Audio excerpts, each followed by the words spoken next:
चिन्ता सन्तानहन्तारो यत्पादं भुजगे नवः स्वीयानां तान् निजाचार्यान् प्रणमामि मुहुर्मुहुः यदनुग्रहतो जन्तु सर्वदुःखातिगो भवेत् अमहं सर्वदा वन्दे श्रीमद्वल्लभनन्दनम् अज्ञानतिमिरान्धस्य ज्ञानाञ्जनशलाकया चक्षुरुन्मीलितं येन तस्मै श्रीगुरवे नमः नमामि हृदये लीलाक्षीराक्षिशायिनम् लक्ष्मीसहस्रलीलाभिः सेव्यमानं कलाकृतिम् चतुर्भिश्च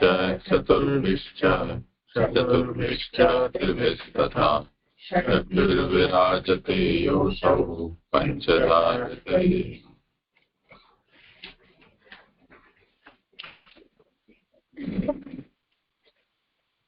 हाँ जी, दंडवत प्रणाम। हाँ करो जी जय जय। શાસ્ત્રાર્થ છે આનંદરૂપ હરિની આનંદરૂપ લીલા, કંધાર છે જ્ઞાન લીલા. પ્રકરણનો અર્થ છે ઉત્પત્તિથી વિમર્શનું આ પ્રકરણ છે. અધ્યાય 5માં ભગવાનમાંથી મૂર્ત જળ પદાર્થોની ઉત્પત્તિ. એમાં 5મા અધ્યાયની અંદર 34મો શ્લોક છે, પણ 32-33માં એવું કહ્યું કે હે બ્રહ્મ જાણનારાઓમાં ઉત્તમ, જ્યારે આ ભેગા ન મળેલા પદાર્થો, મહાભૂતો, ઇન્દ્રિયો, મન અને ગુણો જ્યારે સ્થાનનું નિર્માણ કરવા શક્તિમાન ન થયા, ત્યારે ભગવાનની શક્તિથી પ્રેરાયેલા થઈ અને પરસ્પર મળીને સત અને અસત બંનેનો ઉપયોગ કરીને આનું નિર્માણ કર્યું, એટલે બ્રહ્માંડનું નિર્માણ કર્યું. હવે 34મો શ્લોક. એઓએ બ્રહ્માંડ રચ્યું, એટલે મહાભૂતોએ ભગવાનની શક્તિથી બ્રહ્માંડ રચ્યું. મહાભૂત, ઇન્દ્રિયો, મન અને ગુણ એ ભગવાનનું રહેઠાણ થાય એ માટે ભગવાન પધાર્યા એમ કહેવું જોઈએ.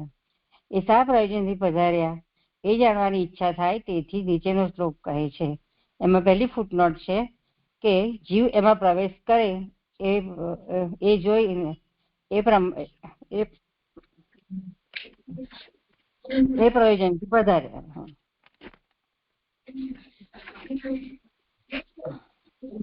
વર્ષપૂગો સહસ્રાંતે તદ્યંડ મુજ્જકેશયમ કાલ કર્મ સ્વભાવસ્તો અજીવો અજીવમ જીવયત સ એવ પુરુષ સ્વાદ્યંડમ નિર્વિદ્ય નિર્ગતઃ સહસ્રો વંગ્રી બાહવક્ષ સહસ્રાનન શીર્ષવાન. 1000 વર્ષોના સમૂહના અંતે જીવ વિનાના જલમાં રહેલા એ બ્રહ્માંડને કાલ, કર્મ અને સ્વભાવમાં રહેલા, એટલે એ બ્રહ્માંડ કાલ, કર્મ, સ્વભાવમાં રહેલું હતું ત્યારે ભગવાને જીવતું કર્યું. એ જ એક સાથળ, ચરણ, બાહુ અને નયન વાળા 1000 મુખ અને શિર વાળા પુરુષ બ્રહ્માંડને ભેદીને એમાંથી બહાર નીકળ્યા. સુબોધિનીજી, 1000 વર્ષોના સમૂહ, 5 પ્રકારના વર્ષો 1000 થયા, એટલે 5 પ્રકારના વર્ષો એટલે કે ઈડાવસ્તર, સંવત્સર, પછી પરિવત્સર એ વગેરે એ બધા પ્રકારના વર્ષો 1000 થયા. એઓના અંતે બ્રહ્માંડ ભેદ્યું. 1000 વર્ષના સમૂહ સુધી બ્રહ્માંડ જલમાં જ અને જીવ વિનાનું રહેલું. એનો ભોગ કરનાર કોઈ જીવે પ્રવેશ કરેલો નહીં. એટલે આટલા વર્ષો સુધી બ્રહ્માંડ જલમાં એમ જ રહ્યું, કોઈ જીવે નતો પ્રવેશ કર્યો નહીં. આ પ્રયોજનથી જ ભગવાને વિલંબ કરેલો. ભગવાને એટલા માટે વિલંબ કરેલો કે હવે આટલું તૈયાર થઈ ગયું બધું, તો હવે આગળ શું થાય છે એ જોવા માટે પ્રભુએ વિલંબ કર્યો. હવે પછી જલમાં રહેલા એનો લય થશે એવા વિચારથી અજીવ હોય એટલે જીવથી જુદા ભગવાને જીવ વિનાના બ્રહ્માંડને જીવવાળું કર્યું. એમાં ભોગ કરનાર કોઈ જીવે પ્રવેશ કર્યો નહીં. આ પ્રયોજનથી જ હવે પછી જલમાં રહેલાનો લય થશે, એટલે જલમાં જે અન્ન રહ્યું છે એ લીન થઈ જશે. જો એમને એમ પડી રહેશે તો એમાં લીન થઈ જાય. એવા વિચારથી જીવથી જુદા ભગવાને જીવ વિનાના બ્રહ્માંડને જીવવાળું કર્યું. પોતે પ્રવેશ કરીને એમાં પ્રાણ પણ મૂક્યા, એવો અર્થ છે. ત્યાર પછી ભગવાન અને પ્રાણ જેમાં રહેલા તે વિરાટ પુરુષ શબ્દથી ઓળખાતા થયા. એ જે પિંડ હતું એ વિરાટ પુરુષ શબ્દથી ઓળખાતા થયા. એ સમયે એ જ પુરુષ એ જ કારણથી રહેલા અથવા એમાંથી જન્માથી બ્રહ્માંડને ભેદીને કેટલાક બ્રહ્માંડની છાલ ભેદીને અને કેટલાક એવું કહે છે કે ત્યાં જ છાલની ગોળખ બ્રહ્માંડને જુદું કરી નીકળ્યા. બ્રહ્માંડની છાલને અને પોતાને છૂટા કરી નીકળ્યા એવો અર્થ છે. આ બીજા કયું હોય એવો અર્થ છે. વાસ્તવિક રીતે તો બ્રહ્માંડની સ્થિતિ તજી પુરુષ થઈ સુખ થાય એ પ્રમાણે વિચારવા લાગે ને રમણ કરવા લાગે. પોતાને સુખ થાય એ પ્રમાણે એમ માનવું યોગ્ય છે. એમનું એ જ સ્વરૂપ 35મા શ્લોકના ઉત્તરાર્ધથી વર્ણવે છે. એટલે એ જે બ્રહ્માંડ પુરુષ જે થયો એનું વર્ણવે છે કે 1000 સાથળો, પગો, બાહુઓ અને નયનો છે જેમના 1000 મુખો જેમાં છે તેવા શીર્ષવાળા તે છે.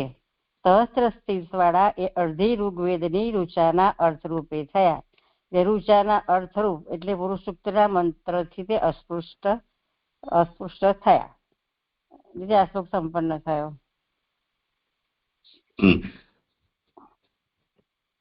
બીજી ફૂટનોટ રહી ગઈ ને, પુરી શયનાત એટલે શરીરમાં સૂતેલ નથી. એ ના ખબર પડી જાય. કોના ઉપર છે એ તો જુઓ પેલા. હા જી.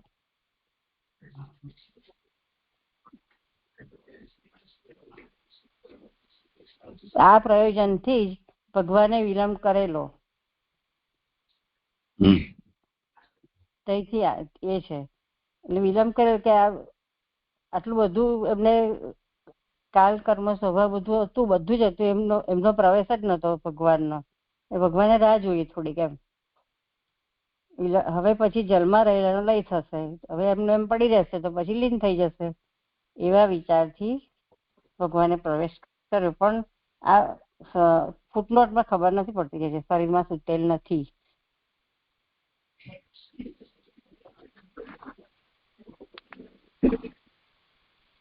આની જગ્યા થોડી બદલવી પડશે.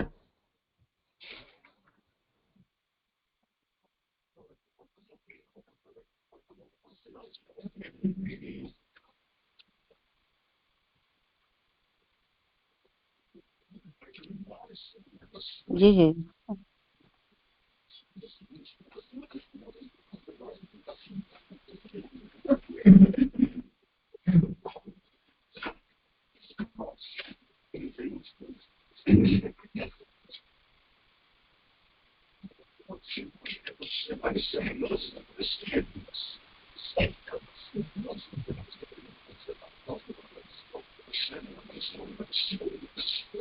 અહીંયા પહેલી ફૂટનોટ આવી પ્રયોજન 1 નંબરની ફૂટનોટ અહીંયા આવે એવી લાગે છે શ્લોકમાં. એટલે ઉત્થાનિકા તો એમણે ત્યાં જ વાંચી ને, એમણે ત્યાં વાંચી, પણ અહીંયા પણ એ જ લાગુ પડે છે. એટલે વધારે તો અહીં લાગુ પડે છે. તો આપણે એવી કરવાની એક કે બંને જગ્યાએ એક એક રાખવાની? એટલે આ પ્રયોજનથી જ એટલે જીવ એમાં પ્રવેશ કરે તેવા પ્રયોજનથી એ તો ત્યાં આવશે. 2 ની જગ્યાએ 1 છે. હવે બીજાનો આમાં ઉલ્લેખ નથી ને કઈ જગ્યાએ વાંચવાની છે, તો એને આપણે જોઈ લઈએ છીએ.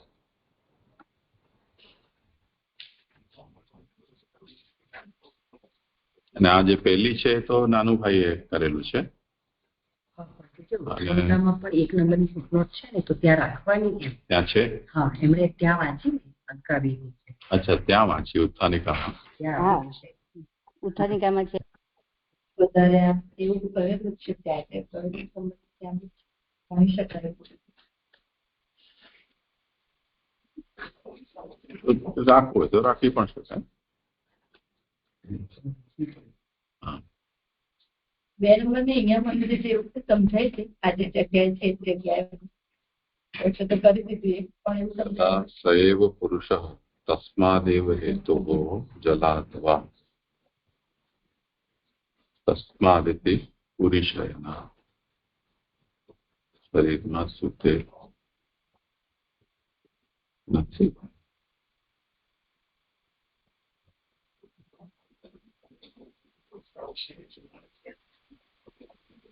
આવી બીજી લીટી આવશે ને કે 1000 વર્ષના સુધી બ્રહ્માંડ જલમાં જ અને જીવ વિનાનું રહેલું, એમાં ભોગ કરનાર કોઈ પ્રવેશ કરેલો નહીં, એવું આવશે ને?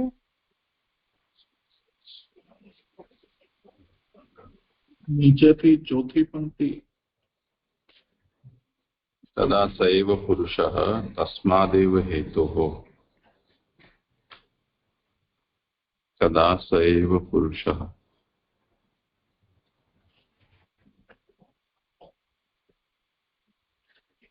એ સમયે એ જ પુરુષ,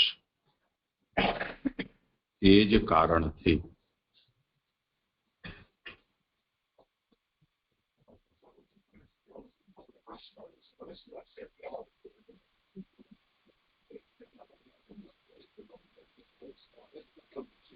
એ જ કારણથી એના ઉપર પણ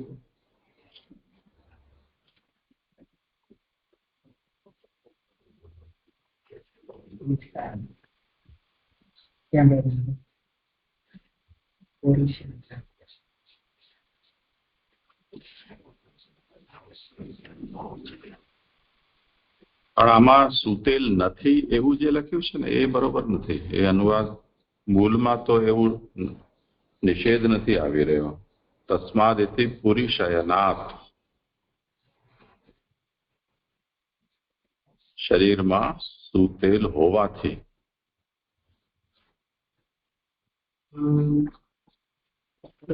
નીચેથી ચોથી પંક્તિ જશે ને એવો અહીંયા પુરુષોત્તમજી લખી રહ્યા છે. પુરીશયનાથ,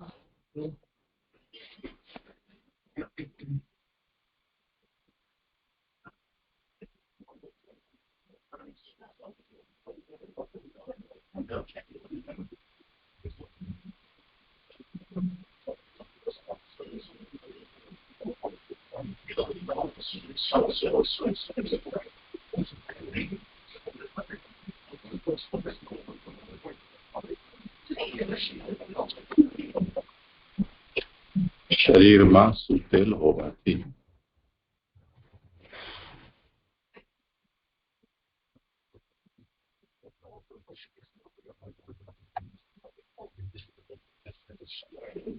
બીજું છે કઈ? પ્રણામ છે. અહીંયા જે કહ્યું ને કે પોતે પ્રવેશ કરીને એમાં પ્રાણ પણ મૂક્યા, એટલે અહીંયા જે કહ્યું પહેલા કે જીવથી જુદા ભગવાને જીવ વિનાના બ્રહ્માંડને જીવ વાળું કર્યું, એટલે એ વિરાટ પુરુષ છે અને વિરાટ પુરુષ એટલે હવે જીવંત થયા. પછી ઉપર લખ્યું પોતે પ્રવેશ કરીને એમાં પ્રાણ પણ મૂક્યા. તો એવું સમજાય કે આખું બ્રહ્માંડ છે એ જીવંત થઈ ગયું, કારણ કે આ જે વિરાટ પુરુષનું આપણે આગળ જોયું તો એમાં એવું કીધું કે સ્થાનનું નિર્માણ કરવાનું, એટલે આ એક સ્થાન જ છે.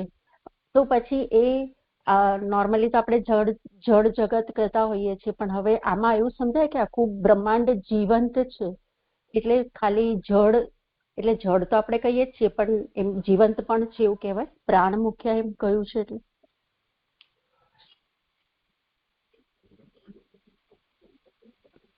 શ્લોકાર્થમાં કહ્યું છે ને કે એ બ્રહ્માંડને કાલ કર્મ અને સ્વભાવમાં રહેલા ભગવાને જીવતું કર્યું. એટલે એ બ્રહ્માંડ જે પિંડ રૂપે અંદર રહેલું હતું જલની અંદર, એની અંદર પ્રાણ મૂક્યા એટલે બ્રહ્માંડ થયું એમ. હા, એટલે પુરુષ તો થયા, વિરાટ પુરુષનું જે થયું એ તો સમજાયું, પણ એ વિરાટ પુરુષ જે સ્થાનવાચી છે કે આ સ્થાનનું નિર્માણ કર્યું, તો એ આખા બધા સ્થાનો પણ જીવંત છે, એટલે બધા જે પદાર્થો છે જગતમાં બ્રહ્માંડમાં એ બધા પણ જીવંત છે એવું સમજાય છે. વિરાટ જે છે એ સ્થાન છે અને પુરુષ વાચ્ય થયું ત્યારથી એ જીવ થઈ ગયો.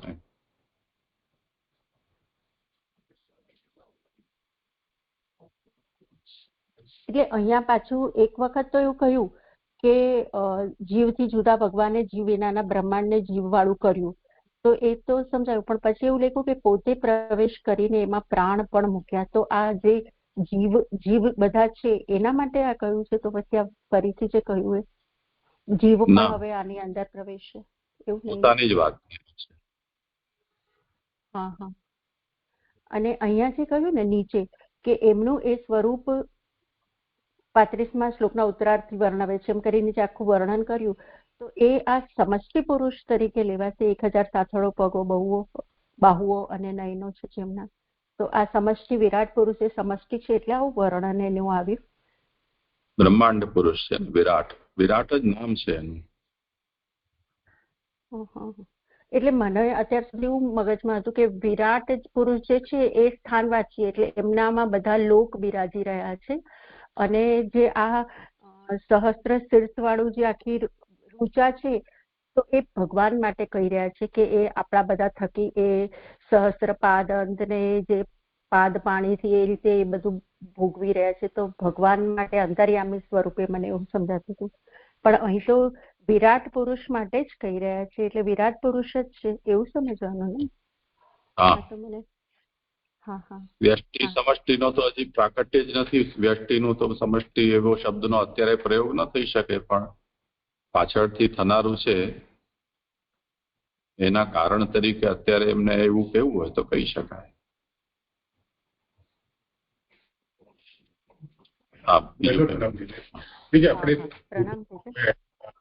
પૂર્વમાં જે આપણે જોયા એવા હતા કે વિરાટ પુરુષના ગર્ભ સ્થાની બ્રહ્માંડ છે ને જે આયા એમ જ પછી આપણે જોડી શકાય કે જે હમણાં આવે છે કે બ્રહ્માંડ ને ભેદીને, એટલે પેલા તો એ તો જીવ વગર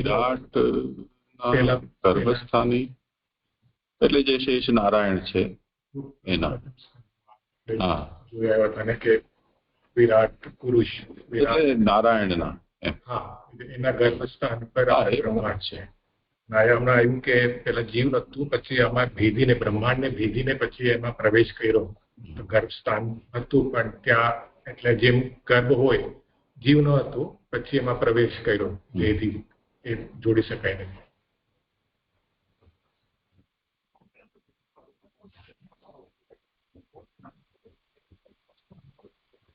અલકાબેન કરો. દંડવત પ્રણામજી. મને એક મિનિટ. હા અલકાબેન, આ આપણે 33મા શ્લોકમાં એવું આવ્યું કે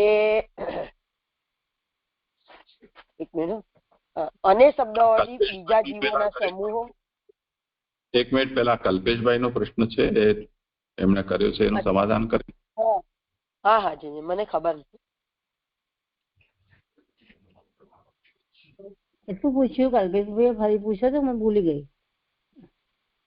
મારો પ્રશ્ન એ હતો કે આપણે પહેલા સ્કંદમાં આપણે જોયા એવા હતા કે બ્રહ્માંડ કેવી રીતે, બ્રહ્માંડની રચના કેવી રીતે થઈ હતી, અને વિરાટ યા નારાયણના ગર્ભસ્થાને એ બ્રહ્માંડ હતું. તો આ શ્લોકમાં પછી એમ આવે છે કે પેલા એટલે બ્રહ્માંડ જલમાં એટલે જીવ વગરનું હતું, અને પછી આમાં પુરુષ એટલે એમને વિરાટ, પછી વિરાટ પુરુષ કરીને એટલે ઓળખાતા થયા. પણ એના પહેલા એવું આવે છે કે એટલે એ બ્રહ્માંડને ભેદીને અંદર પ્રવેશ કરે છે કેટલાક બ્રહ્માંડને. તો પછી એવું સમજી શકાય કે એટલે એ ગર્ભસ્થાન પર બ્રહ્માંડ છે, અને જેમ પછી જીવ આવે છે એવી રીતે પછી પુરુષ એમાં ગર્ભને ભેદીને અંદર જીવ પ્રાણ મૂક્યા, એવું જોડી શકાય પેલા સ્કંદ સાથે જે આપણે કઈ રીતે. પ્રવેશ માટે ભેદન નથી, આ તો બહાર નીકળવા માટેનું ભેદન છે. પેલા બ્રહ્માંડના અંદર હતા એવી રીતે. પેલા કંઈ જ નહીં હતું, તત્વો જ માત્ર હતા. પછી એ પિંડીભૂત થયા, પછી એની અંદર ભગવાને પ્રવેશ કર્યો. પ્રવેશ કર્યો એટલે જે કેવલ અંડ હતું એ હવે પુરુષ વાચ્ય બન્યું, શબ્દ વાચ્ય બન્યું. હવે પછી એ અંડને કઠાહને ભેદીને આ સહસ્રોર્વંગ્રી બાહુઅક્ષ સહસ્રાનન શીર્ષવાન એવા ભગવાન છે એ એમાંથી પ્રકટ થયા. એટલે હવે એ વિરાટ પોતે આવું પુરુષ રૂપ બની ગયું. જે આ ઈંડામાંથી પક્ષીઓ નીકળે છે એની જે પ્રક્રિયા છે તે રીતે અંડજ જેટલા પણ છે એ આ રીતે જ હોય છે. એટલે એમાં જે આવે છે કે જીવ વગરનું હતું, પ્રભુ બિરાજ હતા પણ જીવ વગરની સૃષ્ટિ હતી, એવી રીતે સમજવું જોઈએ. ત્યારે કેવલ તત્વોનું જ પ્રાકટ્ય થયું છે ને, કેમ કે તત્વો આપણે જોયા કે આ બધા પ્રકૃતિના પરિણામ રૂપ થયા છે. એમાં કોઈ જગ્યાએ ક્યાંય પુરુષ ચૈતન્યનો સંસર્ગ જ નથી. પ્રકૃતિથી મહત થયું, મહતથી અહંકાર થયો, અહંકારના બધા પરિણામ રૂપા થયા, એ બધા અંડભૂત થયા. તેવી રીતે તો હવે એની અંદર હજી ભગવાનનો એનો બ્રહ્માંડનો અભિમાની જે છે એ પુરુષ ત્યાં કોઈ નથી. ભેદીને બહાર નીકળે છે એ ક્યાંથી? એ જે પ્રવિષ્ટ થયેલા છે એ જ ભેદીને બહાર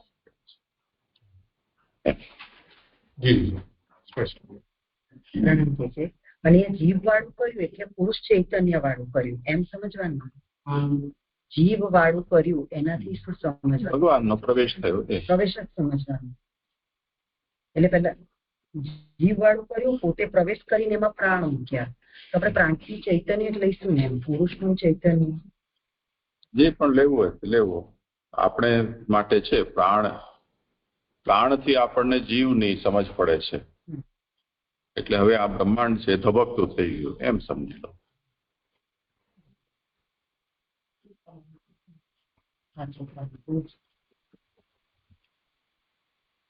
કેટલું કે પોતે પ્રવેશ કરીને એમાં પ્રાણ પણ મૂક્યા એવું કહ્યું.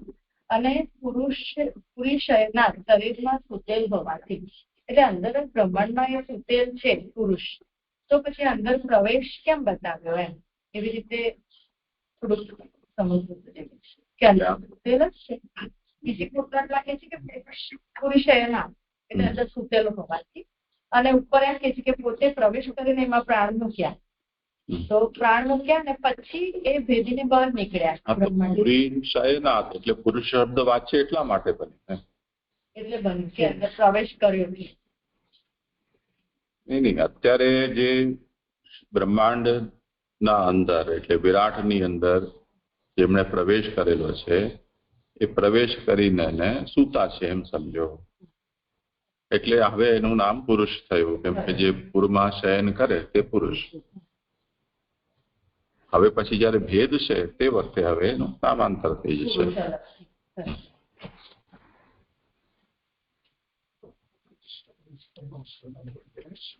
એટલે બ્રહ્માંડની સ્થિતિને છોડીને તે પછી પુરુષ થયા એમ. તો આ બે અવસ્થા બદલાઈ ને. પ્રીતિબેનને કોઈ પ્રશ્ન?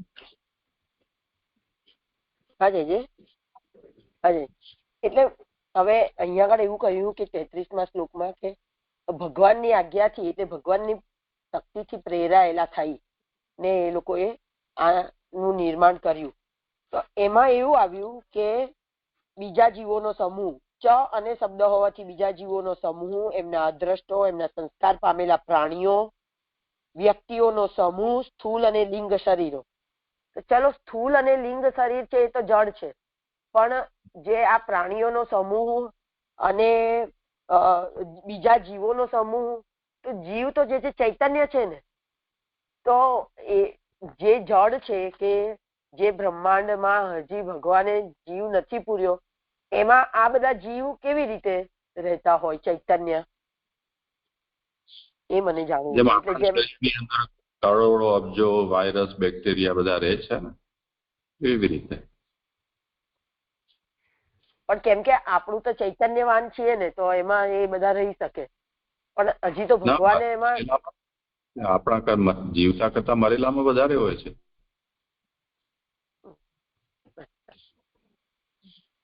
હા, બરાબર. તો એટલે હજી કહેવાનો મતલબ મારો એ છે, એક મિનિટ, કહેવાનો મતલબ એ છે કે હજી અહીંયા આગળ પ્રાણ પૂરાયા નથી, તો પછી એ બધા કેવી રીતે રહે? તો આવા જડના આધારે રહ્યા એમ, જે એવું સમજવાનું આપણે આ બધું, જેમાં આપણે ઉદાહરણ આપ્યું.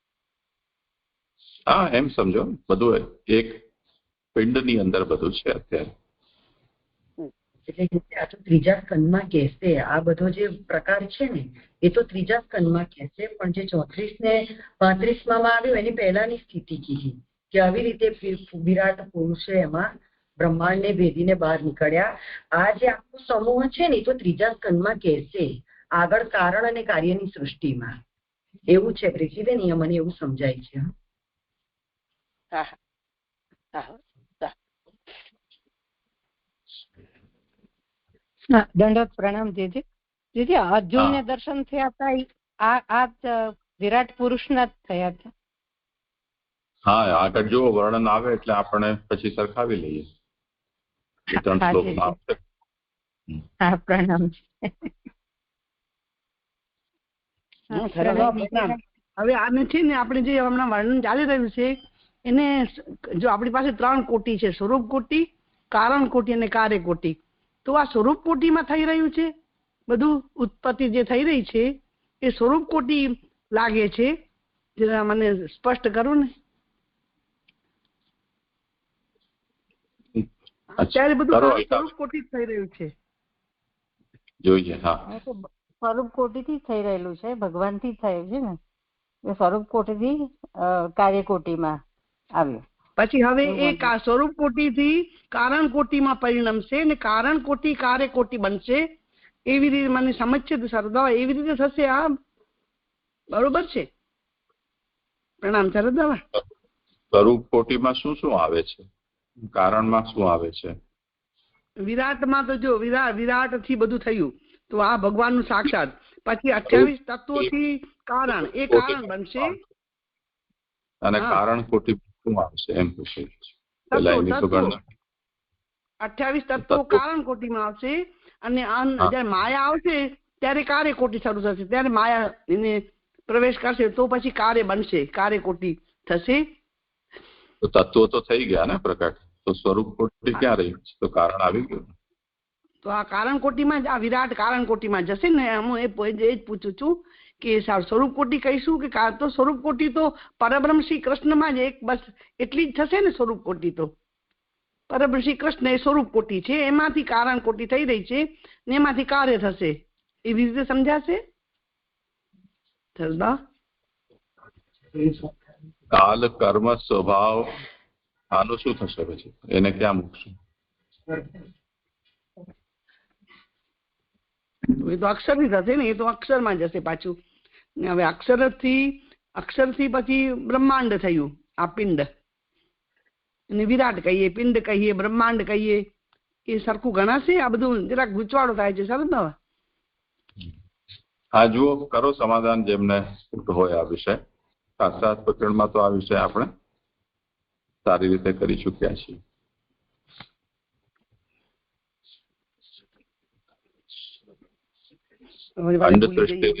ભાવાત કારણત્વમ ન ચાન્યથા એમ મહાપ્રભુજી સમજાવ્યું છે. આ બધા જે તત્વો છે 28 એ અંડ સૃષ્ટિના પૂર્વ એમનું પ્રાકટ્ય હોવાથી, એટલે બ્રહ્માંડ આનું બનેલું છે, એને કારણે એમને કારણ રૂપ કહેવામાં આવે છે. બ્રહ્માંડ પૂર્વ જે કંઈ પણ પ્રકટ થયું છે, જેનાથી આ બ્રહ્માંડ બનેલું છે, એ કારણ કોટી છે. બ્રહ્માંડ તો આપોઆપ કાર્યકોટીમાં આવી જ ગયું.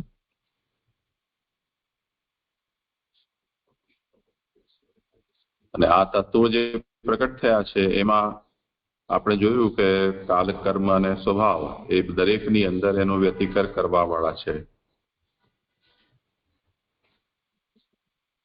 તો એ તો કારણ કોટીથી પણ ઉપર ચાલ્યા ગયા.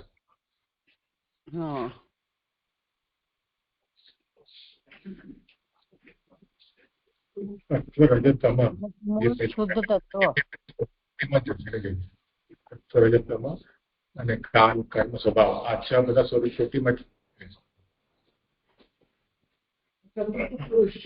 સુધી સ્વરૂપ કોટી થશે. કારણ કે પ્રભુ જ બધું બન્યા છે રૂપાંતર કરીને સમજી શકીએ. ત્યાર પછી જે આવ્યું પ્રકૃતિની સામે અવસ્થા છે ત્યાં સુધી સ્વરૂપ કોટી જ છે. ત્યાર પછી જે ચાલ્યું એ પછી કારણ કોટી અને કાર્ય કોટી એવી રીતે.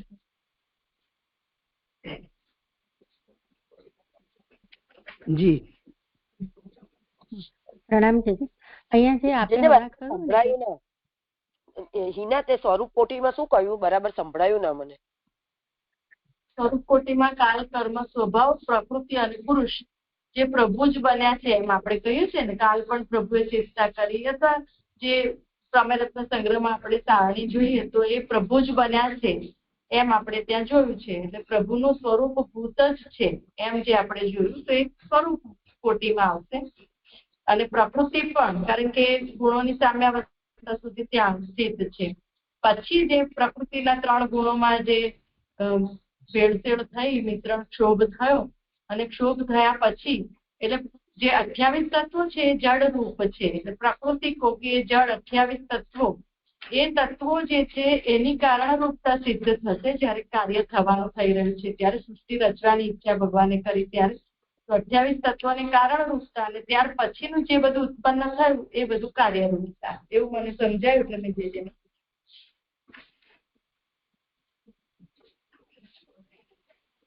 એવી રીતે થશે જે આમ હિના કહે છે એ બરોબર છે. ભલે, હા.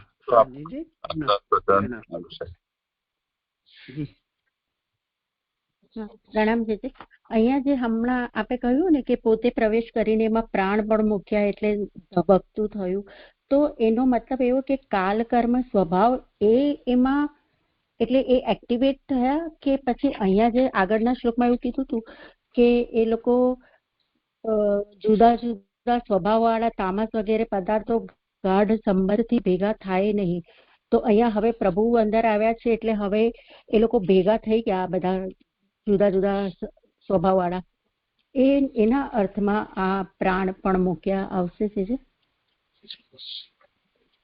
એક્ટિવ થયા બધા ટૂંકમાં 28 તત્વો. હા, એટલે આગળ જે કહ્યું હતું કે સંબંધથી ભેગા થયા નહીં, એ હવે ભેગા થઈને હવે એક્ટિવ થઈ ગયા એવું સમજાશે જે છે.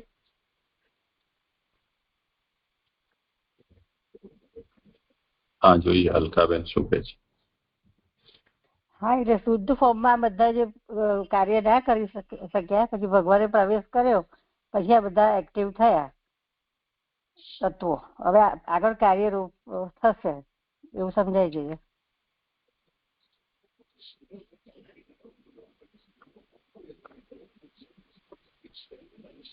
એક્ઝામ્પલ આપેલું હતું ને કે રેતી, કપચી, ઈટ આખું બધું જ મટીરિયલ હોય પણ અલગ અલગ પડ્યું હોય તો એ મકાન ના કહેવાય, પણ બધું ભેગું થઈને પછી મકાન થાય તો એ કાર્ય થયું એવું સમજાય છે.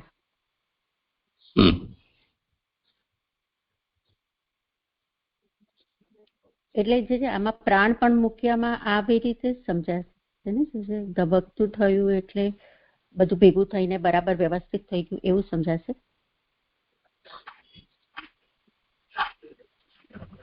ગર્ભાવસ્થામાં માતાના ગર્ભની સોનોગ્રાફી કરે તે વખતે બાળકનો જે વિકાસ થાય છે એ જે ક્રમિક રૂપથી વિકાસ થાય છે એમાં હૃદયનું જ્યારે નિર્માણ પરિપૂર્ણ રૂપથી થઈ જાય પછી એનું પંપ ચાલુ થાય. ફેફસાનું જ્યારે નિર્માણ થાય ત્યારે પછી શ્વસન ક્રિયા શરૂ થાય. તો આ બધું કોઈ કાલના અંતરાયમાં થાય છે ને, તો એ વાત અહીંયા કહી રહ્યા છે કે જે અજીવ એવા જે ભગવાન છે એવા ભગવાને આ જળ બ્રહ્માંડની અંદર પ્રવેશ કરીને એને જીવતું કર્યું એટલે એને પ્રાણ પૂર્યા.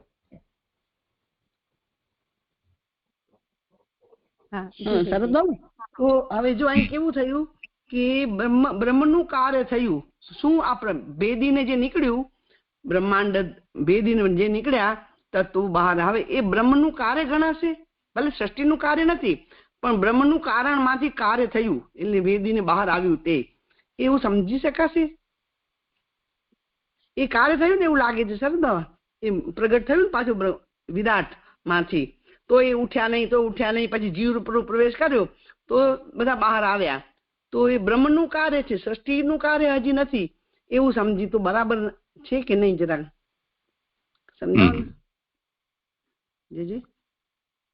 હા, એટલે અત્યારે તો જે નિરૂપણ થઈ રહ્યું છે એમાં આ જે બ્રહ્માંડ પુરુષ છે એ બ્રહ્માંડને ભેદીને એને બહાર પ્રકટ થયા છે. એટલે જેવી રીતે પક્ષીનું બચ્ચું ઈંડાને ભેદીને એને બહાર આવે અને તે પછી હવે એ પુરુષ રૂપથી કે પક્ષીના રૂપથી દ્રષ્ટિગોચર થાય, એ સ્વરૂપ એનું હવે બન્યું. એટલું જ નિરૂપણ છે અહીંયા. એ સ્વરૂપ કોનું બન્યું છે? જે નારાયણનું, વિરાટનું ને બ્રહ્માંડ પુરુષ. હા હા હા. તો જે શબ્દ અહીંયા પ્રયોગ કરવો જોઈએ, બીજા નવા શબ્દો નહીં લાવવા જોઈએ. સએવ પુરુષ તસ્માદ અંડમ નિર્ભિત્ય નિર્ગત. સરસ. હા, સરસ. જેને પ્રવેશ કર્યો હતો એને બ્રહ્માંડને જીવિત કરીને હવે અંગોપાંગ સહિત થઈને હવે એને બ્રહ્માંડનું ભેદન કરીને એને બહાર નીકળ્યો. હા જી, પ્રણામ. હા, કાલકર્મ સ્વભાવને આપણે સ્વરૂપ કોટીમાં આપણે મૂકી દઈએ, પણ એ કારણ કોટીમાં બી તો આવે છે ને, કારણ કે હર સ્ટેજમાં કાલ કર્મ સ્વભાવ રિએક્ટ થાય છે, એની નેક્સ્ટ સ્ટેજ બને છે. એમ કરતા કરતા આપણે બ્રહ્માંડ સુધી પહોંચ્યા ને કાર્યકોટીમાં બી આપણે કાલ કર્મ સ્વભાવનું અફેક્ટ તો જોઈ જ રહ્યા છે. તો એટલે સ્વરૂપ કોટીમાં તો છે, કારણ કોટીમાં બી તો કાલ કર્મ સ્વભાવ એ આવી જ રહ્યા છે. કરો વિચાર. આદિદેવિક કાલ કર્મ સ્વભાવ શુદ્ધ ફોર્મમાં જે છે ને એની વાત છે.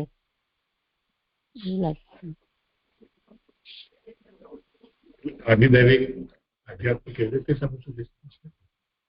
એ તો દરેક જગ્યાએ રહેવાનું છે.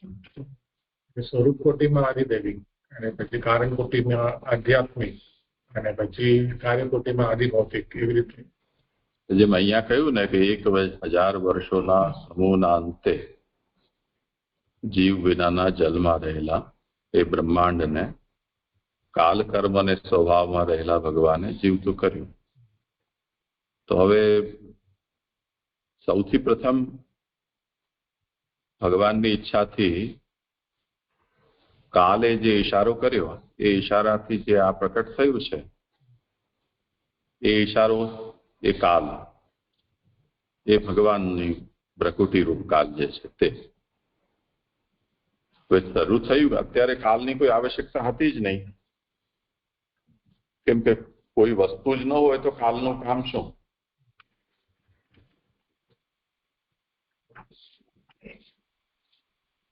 હવે જયારે આ પ્રકટ થઈ ગયું ત્યારે પછી આટલા 1000 વર્ષના સમૂહના સુધી એ જલમાં શયન અવસ્થામાં રહ્યું છે અંડર.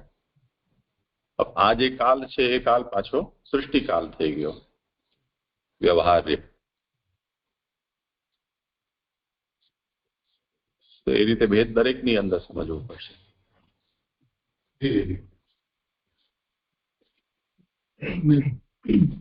પ્રશ્ન છે કે મને એટલું પૂછ્યું કે એને કારણ કોટી તો ના જ કહી શકાય નહીં. કાલ છે તો એનો અધિભૌતિક એવા એના 3 રૂપ છે, એક રીતે કાર્ય કરે છે વ્યવહારમાં, પણ એ કહેવાશે તો સ્વરૂપ કોટી જ એને કારણ કોટી ના કહેવાય. એ મારે સમજતું. હા, બસ એક એનું કારણ કોટી સમજાતું. જીવ એમાં પ્રવેશ કરેલો નહીં, ભોગ કરનાર જીવે પ્રવેશ કરેલો નહીં. આ પ્રયોજનથી જ ભગવાને વિલંબ કરેલો. તો ભગવાને વિલંબ કર્યાનું કારણ આવી રીતે બતાવે છે કે કોઈએ પ્રવેશ ન થતો, પણ એ તો ભગવાન જ પ્રવેશ કરવાના હતા ને.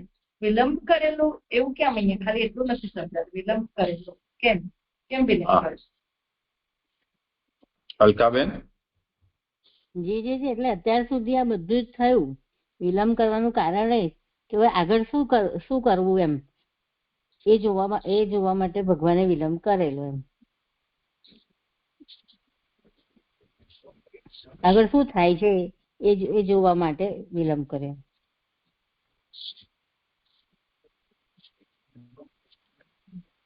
એ તો સમજે છે, આગળ બધું સમજે. મને આટલું વિલંબ કરેલો કેમ? કારણ કે ભગવાન કાર્ય કરે એના સિવાય તો બીજા કોઈ કાર્ય કરી શકવાના નહોતા. તો ભગવાને વિલંબ કરીને પછી પ્રવેશ કર્યો તો કેમ વિલંબ કર્યો એમ એવું એનું શું કારણ એમ બધું પ્રશ્ન છે. અહીંયા કમલ ઉગાવ્યા હતા તો કમલના બીજ મંગાવ્યા અમે, પછી એ બીજને મેં જલની અંદર રાખ્યા. જલ રાખીને ને એમાંથી ફૂટે છે કે નહીં ફૂટે છે એની પ્રક્રિયા તો જોઈ હતી મેં કે આની પ્રક્રિયા શું છે, પણ મેં એક વખત એમ જ નાખી દીધા. પછી જયારે જોયું કે 15 દિવસ જેવું થઈ ગયું તેમ છતાં પણ એમાંથી કંઈ ઉપજી નથી રહ્યું, એટલે એના અંદર જીવનો અનુપ્રવેશ કરવા માટે એનું ઉપરનું કાચલું થોડું તોડ્યું કે જેથી એના અંદર ઉગવા માટેની જે સંભાવનાઓ છે એને જલનો અને બહારનો સંસર્ગ મળે. તો એટલા દિવસ સુધી પ્રતીક્ષા કરી, પછી તોડીને એને જલમાં રાખ્યું એટલે અઠવાડિયામાં એમાંથી અંકુરણ બહાર આવી ગયું. ભગવાને પણ એક વખત આ વસ્તુને સર્જી દીધી. તો એક જાતની ક્રીડા છે, એમાં બાળકને જેવી રીતે સહજ કુતૂહલ થાય એ કુતૂહલ વૃત્તિથી ભગવાન અહીંયા જોઈ રહ્યા છે. અને બહુ તાત્વિક દ્રષ્ટિથી આ બધી વસ્તુનો વિચાર કરવાની આવશ્યકતા નથી. જેમ કુકર ચડાવીને આપણે સીટી ક્યારે વાગે પછી થોડા સમય વધારે થઈ જાય તો એકાદ વખત સીટીને આમ ઊંચી નીચી કરીને પણ આપણે જોઈ લઈએ ભલું કે શું કંઈક ફસાઈ ગયું હોય અંદર. અને એવું ઘણી વખતે થઈ પણ જતું હોય કે આપણે સીટીને જો ન સ્પર્શ કરીએ તો ઘણી વાર સુધી ન વાગે, પણ લગાડતાની હાથ સીટી વાગવા લાગી જાય. આ એક જાતની કુતૂહલ વૃત્તિ છે. મૂળ મુદ્દો એ છે કે જયારે અહીંયા એમ કહ્યું કે વર્ષપૂગ સહસ્રાંતે તદંડમ ઉદકેશયમ, આ અંડ છે આટલા લાંબા સમય સુધી જલની અંદર ઇનેક્ટિવ ફોર્મમાં શા માટે રહ્યું? તો ભગવાને જ રહેવા દીધું તો જ રહે, નહીં તો સંકલ્પથી જે સૃષ્ટિ થઈ જતી હોય તો એને તે જ વખતે થઈ જવું જોઈએ ને. આ તો બહુ લાંબો સમય છે. તો ભગવાને જોઈ રહ્યા છે કે જોઈએ મારા સિવાય બીજું કોઈ છે કે જે એને એક્ટિવેટ કરી શકે છે કે કેમ, ચલો જોઈએ કે આપોઆપ થઈ જશે. એ જાતનું એક કુતૂહલ અહીંયા પ્રકટ થતું હોય એવું જણાય છે. હાલો ઘર ઘર રમીએ એવું સરસ થયું. આ તો ઠાકોરજી હાલો ઘર ઘર રમીએ કેવું લાગે છે. સરસ.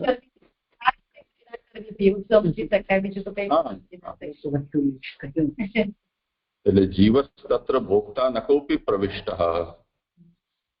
ભગવાને આ બધું સર્જી દીધું પણ જોયું તો એમને એમ બધું પડ્યું છે હાલચાલ વગરનું, એમાં કોઈ પ્રવેશ્યું જ નહીં. તો પછી ભગવાને કહ્યું ચાલો તો પછી હવે હું કરું, એને ખોલી જ રાખો.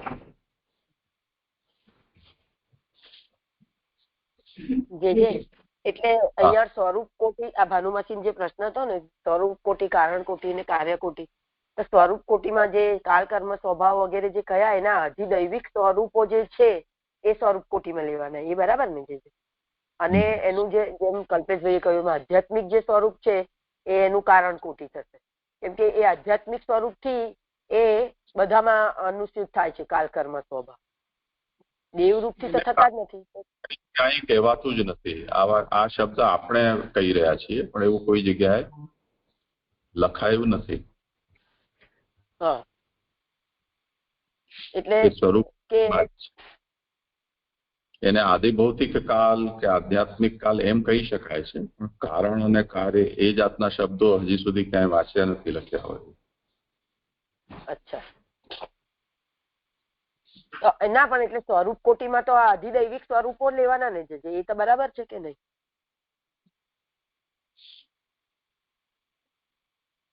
આદ્ય કાલ, આદ્ય કર્મ, આદ્ય સ્વભાવ, બાકી વસ્તુ માત્ર આવિર્ભાવ તિરોભાવથી એ પ્રકટ લીન થાય છે.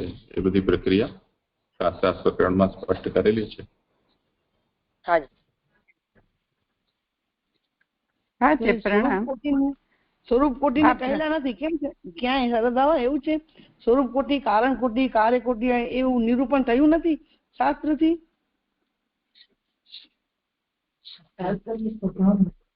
શાસ્ત્રમાં તો નથી જ, જે મહાપ્રભુજીએ આ વાત સમજાવી છે. આ આખો વિષય તો ખાલી કાલ કર્મ સ્વભાવના સંબંધમાં ચાલી રહ્યો છે, જે પ્રીતિબેને પ્રશ્ન કર્યો. જી હા જી સરદાર પ્રણામ. જે આ 5મી નીતિ નીચેથી આવે છે ને કે બ્રહ્માંડની સ્થિતિ તજી, વાસ્તવિક રીતે તો બ્રહ્માંડની સ્થિતિ તજી પુરુષ થઈ સુખ થાય એ પ્રમાણે વિચરવા લાગ્યા. એટલે બ્રહ્માંડની સ્થિતિ એટલે જે જળવત જે બ્રહ્માંડ હતું તે સ્થિતિ તજીને પુરુષ રૂપે ચૈતન્ય થઈને સુખ થાય તે વિચારવા લાગે. એટલે વિરાટ પુરુષ જ આ રીતે વિચાર, એટલે વિરાટ પુરુષ જ બ્રહ્માંડ રૂપે થયા છે અને એ જ પછી જીવ રૂપ પણ થયા, પુરુષ રૂપ પણ થયા, એ રીતે સમજવાનું છે. કારણ કે બ્રહ્માંડ હા જી, કારણ કે આગળ કીધું ને બ્રહ્માંડની સ્થિતિ તજી દીધી. હા જે થયું. હા પ્રણામ.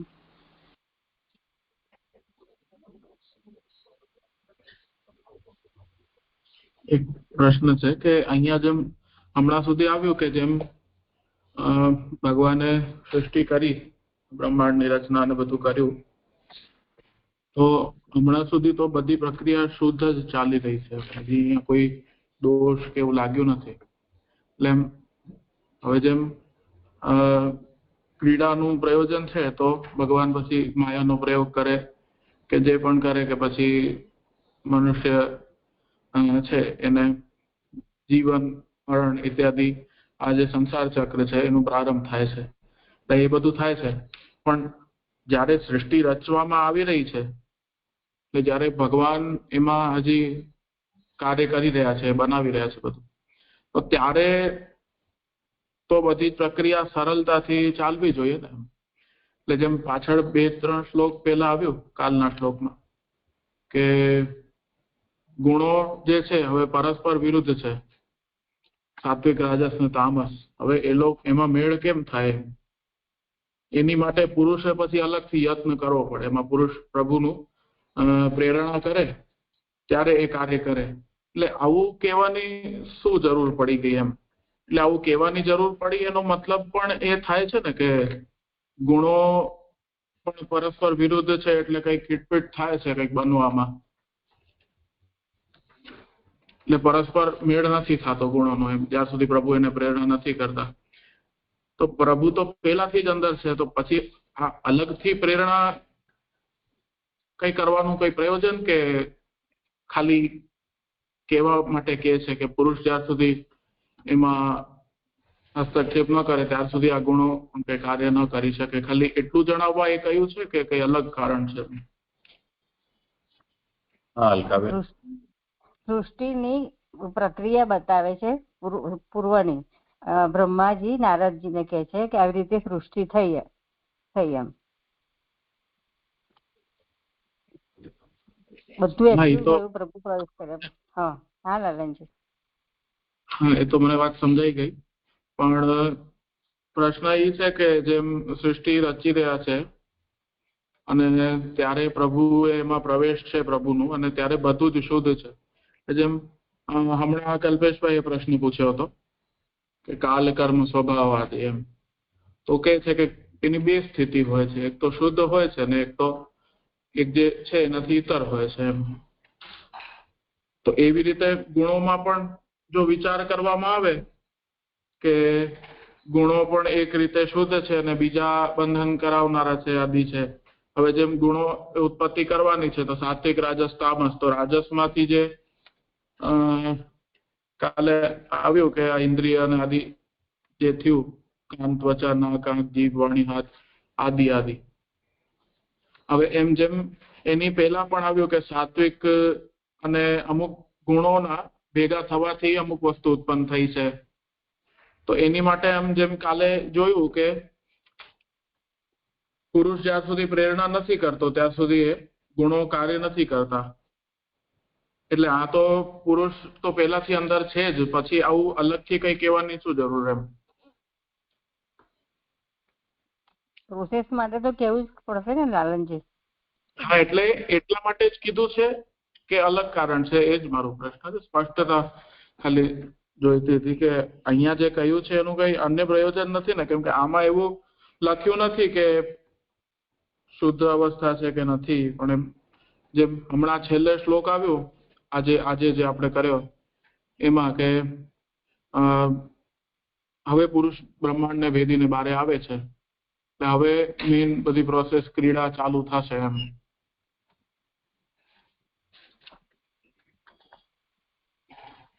એટલે હવે બધું એક્ટિવ થયું. જે નારદજીએ પ્રશ્ન કર્યો હતો ને કે તેમાંથી રચ્યું, તત્વ સંબંધી જે પ્રશ્ન કર્યો હતો કે જે પ્રકારનું રચ્યું, એનો અહીંયા સુધી ઉત્તર આપ્યો છે. અને આગળ એમ પણ કે છે કે બુદ્ધિવાળાઓ શબ્દથી કલ્પના ધ્યાન માટે આ ભાગથી વ્યવસ્થા જણાવે છે. એટલે આ જ આશયથી અહીંયા બતાવી રહ્યા છે સૃષ્ટિનો ક્રમ. એ હવે 36મા શ્લોકમાં થશે એવું લાગે આપણા પ્રશ્ન. આપે કહ્યું એ પ્રમાણે કારણ એ જ લાગી રહ્યું છે કે નારદજીએ જે પ્રશ્ન કર્યો તો ઉત્પત્તિનો પ્રકાર બ્રહ્માજી જણાવી રહ્યા છે. આ બ્રહ્મા અંતર્યામીના પ્રાગટ્યનો પ્રકાર બતાવી રહ્યા છે જે અનિત્ય જનનો. તો એનો આ પ્રકાર અહીંયા જે પ્રશ્ન કર્યો એ રીતે જ ઉત્તર આપી રહ્યા એવું લાગે છે. મારે ખાલી એટલું જ પૂછવું હતું કે આ ગુણો શુદ્ધ છે ને, જેમ બ્રહ્મ છે એ જ ગુણ રૂપે બધું કરી રહ્યા છે, હમણાંની એ સ્થિતિ છે. અને જ્યારે નીકળી જશે પછી ગુણો પોતાના કાર્ય ચાલુ કરશે સ્વતંત્ર રીતે. એટલે ભગવાનની પ્રેરણા છે ભલે, પણ એ પોતાની રીતે અલગથી કામ ચાલુ કરશે પોતાનું સ્વતંત્ર રીતે. અને હમણાં સુધી કેમ કે પ્રભુની પ્રેરણા હતી એટલે બધા ગુણો ભેગા થઈને કામ કરતા હતા. હવે ભેગા નહીં થઈ શકે ત્રણેય ગુણો. જ્યારે ત્રણેયના સ્વભાવ અલગ અલગ થઈ જશે તો એ અલગ અલગ રીતે બધામાં રિએક્ટ કરશે એમ. તો એ રીતે આગળ જોવામાં આવે છે અહીંયા કે પ્રભુ જ્યારે નીકળે છે એના પછી ગુણો બધા પોતપોતાની રીતે કામ કરશે અલગ થઈને એમ. એટલે એનું શુદ્ધ સ્વરૂપ નહીં રહી જાય. એટલે આના પહેલાના શ્લોકમાં જ્યારે સૃષ્ટિ થઈ રહી હતી ત્યારે એમણે કહ્યું કે ત્રણેય ગુણોના કાર્ય હોવાથી આ જ્યારે ભેગા મળ્યા નહીં, કારણ કે જુદા જુદા સ્વભાવવાળા તામસ વગેરે પદાર્થો ગાઢ સંબંધથી ભેગા થાય નહીં, તેથી જ જ્યારે સ્થાનનું નિર્માણ કરવાને સમર્થ ન થયા ત્યારે ભગવાનની પ્રેરણાથી તેમણે બ્રહ્માંડ બનાવ્યું એવો વાક્યનો સંબંધ છે. એટલે અહીંયા ભગવાનની પ્રેરણા કરવી પડી ભગવાને. એટલે ત્યારે પણ કોઈક એવો સંબંધ તો હશે ને કે જ્યારે ગુણોનું પોતાનું કઈક પ્રભાવ રહ્યો હશે ભગવાનથી ઇતર. એટલે હવે ભગવાન પાછળ નીકળે છે બ્રહ્માંડમાંથી, એની પહેલા પણ ગુણોમાં કઈક વિકાર હતા પોતપોતાના, એ સ્વતંત્ર રીતે કાર્ય કરવા માંગતા હશે. પછી ભગવાન એને રોકી, જેમ કોઈક લીડર હોય ઉપર અને કંટ્રોલ કરીને રાખે કોઈ વસ્તુને, એ રીતે ભગવાન અહીંયા બેઠા છે એ રીતે સમજાય છે. એટલે આ વાક્ય આવ્યું ને એટલે મને થોડુંક પ્રશ્ન થયો કે ભગવાન અંદર જ્યારે પ્રવિષ્ટ હતા ત્યારે પણ શું ગુણોનું પોતાનું સ્વાભિમાન જેવું કઈ રહ્યું હશે એમ? સ્વાભિમાન નહીં, સ્વભાવ. એ તો છે જ. શરૂઆતની પ્રક્રિયા એ રીતે જ ચાલી છે. તો ભગવાનને કદાચ તમે અમુકમાં હાજર નથી રહ્યા એ કારણે પણ આ સમસ્યા થઈ હોઈ શકે. 21મા શ્લોકથી આ વિષય જે શરૂ થયો છે અથવા 20 થી, એમાં 21મા શ્લોકમાં આ વાત આવી કે યદૃચ્છાથી પોતામાં આવેલા કાલ કર્મ અને સ્વભાવને ભગવાને પોતાની માયાથી ગ્રહણ કર્યા. કેમ કે ભગવાન અનેક રૂપ ધારણ કરવા ઈચ્છતા હતા. સૌથી પહેલા કાલ કર્મ અને સ્વભાવને ભગવાને ગ્રહણ કર્યા. પછી ભગવાને કાલને પ્રેરણા કરી તો કાલથી ગુણોનો સંબંધ થયો. પછી સ્વભાવ શક્તિથી ગુણોનો પરિપાક થયો કે જે પહેલા ગુણો સામ્ય અવસ્થામાં એક સાથે રહેતા હતા એ હવે સ્વભાવને કારણે પરિપક્વ થવાને કારણે સાથે રહી શકે એવા ન રહ્યા. તે કારણે મહતનો જન્મ થયો. જેમ નાના બચ્ચાઓ છે એ ખોળામાં લઈને ને જેમને સાચવવા પડે એ અવસ્થા હોય ત્યારે 50 બચ્ચાઓ તો પણ સંભળી જાય, પણ ચાલતા થઈ જાય પછી 2 બચ્ચાને સંભાળવું પણ મુશ્કેલ થઈ જાય, કેમ કે બુદ્ધિ પણ વિકસિત થાય એટલે બુદ્ધિના પ્રમાણે બધા પોતપોતાની અલગ રુચિ ઈચ્છા અનુસાર ચાલતા હોય છે. એટલે આ મહતનો જન્મ થયો. હવે એ જ કાલ કર્મ સ્વભાવ છે એણે મહતની અંદર વિકાર લાવ્યા. એટલે અહીંયા દ્રવ્ય ગુણ અને ક્રિયારૂપથી એ પ્રકટ થયું, જેમાંથી આગળ જઈને ને વૈકારિક તૈજસ અને તામસ એ પ્રકારના અહંકારનું પ્રાકટ્ય થયું અને તે પછી એમાંથી આ બધા એના અવાંતર પ્રકારો પ્રકટ થઈ ગયા. તો હવે તો આ બધાના ઉપર સ્વભાવની એક લિમિટ લાગેલી છે, જે એને પોતાના સ્વરૂપથી અતિરિક્ત કોઈ કાર્ય કરવા માટે છૂટ નથી આપતી. હવે વિરુદ્ધ સ્વભાવવાળા છે અથવા પોતાથી ભિન્ન પ્રકારના સ્વભાવવાળા છે, એ બધાને ભેગા કરી અને એનાથી કોઈ કાર્ય લેવું છે તો કોઈની પ્રેરણા આવશ્યક છે. એટલે ભગવાને પ્રેરણા કરી.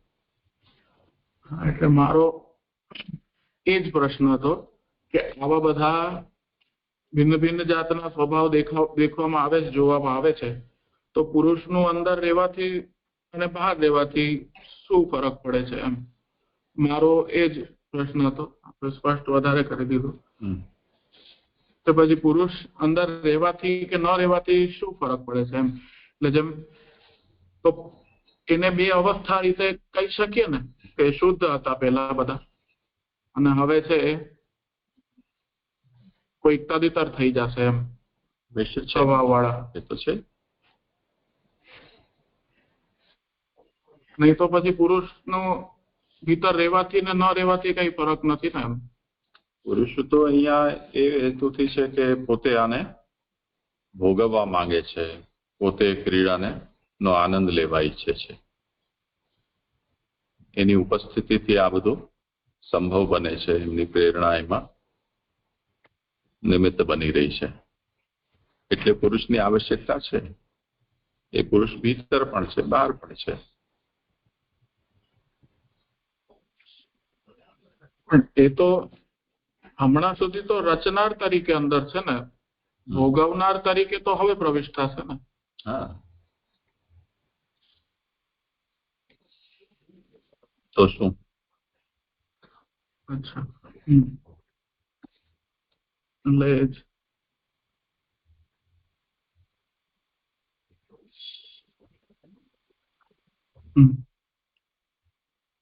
ઠીક છે. એટલે કાલે પરમ દિવસે મેં જે ઉદાહરણ આપ્યું હતું ને કે જેમ આપણે બુંદી છે એને આપણે તલી દઈએ તો તૈલીય પદાર્થથી એનું આવરણ ઉપરનું કડક થઈ જાય, પછી જેમ એક રસ એનો હતો ઘોલ, ખીરું એનું, એમાં બધો એક રસ ભાવ હતો એનો, એ જાતનું પછી ન રહી જાય. એને ફરીથી જો આપણને પિંડ બનાવવો હોય તો કોઈ એવો સ્નિગ્ધ પદાર્થ જોઈએ કે જે એને એકબીજાથી બાંધી શકે. તો ચાસણી વગેરેનો કંઈ સંસર્ગ થાય તો પછી એ ફરી પાછો એ પિંડીભૂત થઈ શકે છે. એટલે અહીંયા જે કહ્યું ને કે જ્યારે આ ભેગા ન મળેલા પદાર્થો, મહાભૂતો, ઇન્દ્રિયો, મન વગેરે સ્થાનનું નિર્માણ કરવા શક્તિમાન ન થયા, એટલે અંડનું નિર્માણ ન કરી શક્યા, લાડુ ન બનાવી શક્યા, ત્યારે પછી ભગવાનની શક્તિથી પ્રેરાયેલા થઈ અને પરસ્પર મળીને આનું નિર્માણ કર્યું. તો બધું પ્રકટ થઈ ગયું, પરંતુ બધું વિખેરાયેલું હોય તો જે આપણને કામ કરવું છે તો ન થઈ શકે ને. જેટલા પણ અત્યારે આ ગ્રહપિંડો છે, અત્યારે જેમ આપણે પૃથ્વી પિંડીભૂત થઈ ગઈ, પણ જે પણ સૂર્ય વગેરેમાંથી જે પણ પહેલે જે પ્રકટ થયેલા છે અને હજી જે પિંડીભૂત થયા નથી. એવા ઘણા બધા ઉલ્કાપિંડો છે એ અંતરિક્ષમાં ભમી રહ્યા છે, એનાથી કોઈ કાર્ય થતું નથી. એ ન્યુસેન્સ વેલ્યુ જ છે એની, બીજી કઈ જ નથી. ગમે ત્યાં ગમે તેને ભટકાઈ જાય. હવે આટલા વર્ષોના યાત્રામાં લાંબી, એટલે પૃથ્વીની ઉત્પત્તિ સૂર્ય વગેરેથી, એની સાથે જ આ બધા પિંડો નીકળેલા છે. એમાં જે ઘનીભૂત થઈ ગયા ગુરુત્વાકર્ષણથી, એકબીજાની સાથે એકબીજાને ખેંચી લીધા જેમણે, એનું પિંડ બની ગયો. બાકી જે ભટકી રહ્યા છે એ ક્યારેક ક્યારેક કોઈક પિંડ ઉપર નજીક આવે તો એના ગુરુત્વાકર્ષણથી આકર્ષિત થઈને એના ઉપર પડી જાય. આપણે એટલો લાંબો સમય વીતી ગયો એટલે જે પડવાના હતા એ બધા પડી ગયા. હવે ઓછા પડે છે, અથવા તો આપણને ખબર ન પડે એમ એની રાખ માત્ર પડે છે. વાતાવરણની અંદર ઘર્ષણથી બળી જાય છે અને એની ખાલી રજ પડે છે. એ પણ હજારો ટનની માત્રામાં પ્રતિદિન પડે છે. તો હવે એ જે પડી રહ્યા છે એ પોતે સ્વતંત્ર રીતથી કોઈ કાર્ય કરવા સમર્થ નથી, જ્યાં સુધી એને કોઈ પ્રેરણા ન મળે. એમ આપણે જેમ માનવ અંતરિક્ષયાન પ્રક્ષેપણ કરે છે અંતરિક્ષમાં, એની જે ભ્રમણ કક્ષાઓ છે એમાં એ મરેલા આઉટડેટેડ બધા છે, એ ઘણા બધા અંતરિક્ષયાનો ભટકી રહ્યા છે. આગળ જતા એ મોટી સમસ્યા ઊભી થશે એની. એટલે હવે અહીંયાનો કચરો તો ચલો આપણે સાફ કરી લઈએ છીએ, બીજા ઉપવાનો ત્યાં જે કચરો ભેગો થયો છે કે જે અનંત કાલ સુધી ફરતો રહેવાનો છે, કેમ કે ત્યાં રોકનારું કોઈ છે જ નહીં. હવે એને જો ફરી પાછો કોઈને ઉપયોગ કરવો હોય કે કંઈક ઠેકાણે પાડવું હોય, આડું આવતું હોય તો ફરી પાછી કોઈ પુરુષની પ્રેરણાની આવશ્યકતા પડે. તો આપણે જ કરેલું છે આ બધું, પણ ફરી પાછું આપણને એમાં કોઈ વિશેષ રૂપથી પ્રેરણાની આવશ્યકતા પડે છે. એ જ વાત કહેવામાં આવેલી છે. તો સુનીતાબેન પણ ઉપર લટકેલા જ છે ને હજી સુધી.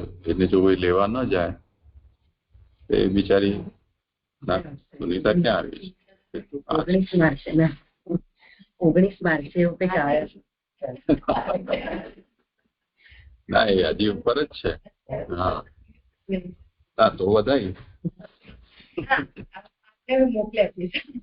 હજી આવ્યા તો નથી. હા, આવશે એવી વધાઈ છે, પાછી આવ્યા નથી. એટલે આ બધાનો ભેગા થઈને એને ત્યારે થઈ શકે છે કે જયારે પુરુષ પ્રેરણા કરે છે. તાત્પર્ય છે એ લોકો નથી કરી શકતા એનું કારણ સ્વભાવ છે. એ સ્વભાવ છે એ એમને પોતાની મર્યાદામાં બાંધી રાખે છે. એને તમે દોષ કહો તો દોષ અને ગુણ કહો તો ગુણ, જે પણ છે તે છે.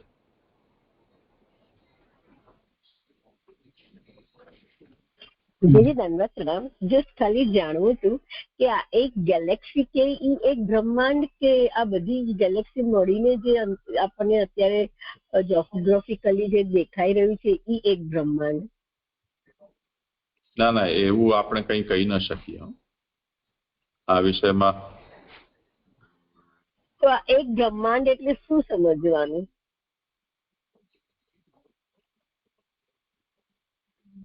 આજે એક ગેલેક્સી જે છે એને જો આપણો જે યુનિવર્સ છે અત્યારે, આ લોકો એને યુનિવર્સ કહે છે.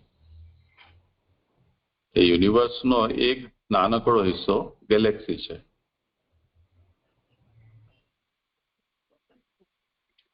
આ તો એટલું બધું અસીમ છે કે આપણે એની કોઈ કલ્પના જ કરી શકીએ એમ નથી.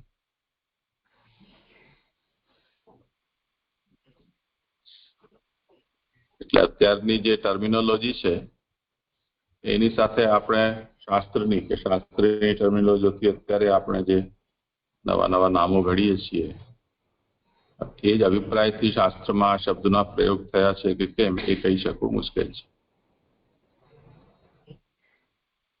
જી જી જી, દંડવત પ્રણામ.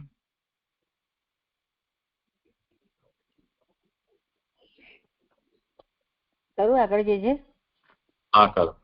એક હા હા છેલ્લી પંક્તિ જે આવે છે એ ખાલી એટલું જ કહેવા માંગે છે ને કે તેમાં જે સહસ્ર વાળા એ અડધી ઋગ્વેદ નિર્ચાન અર્થરૂપ એ થયા, એટલે ત્યાં એવાનું વર્ણન છે એવું જ તાત્પર્ય છે.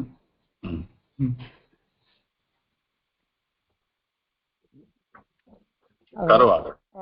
36મો શ્લોક.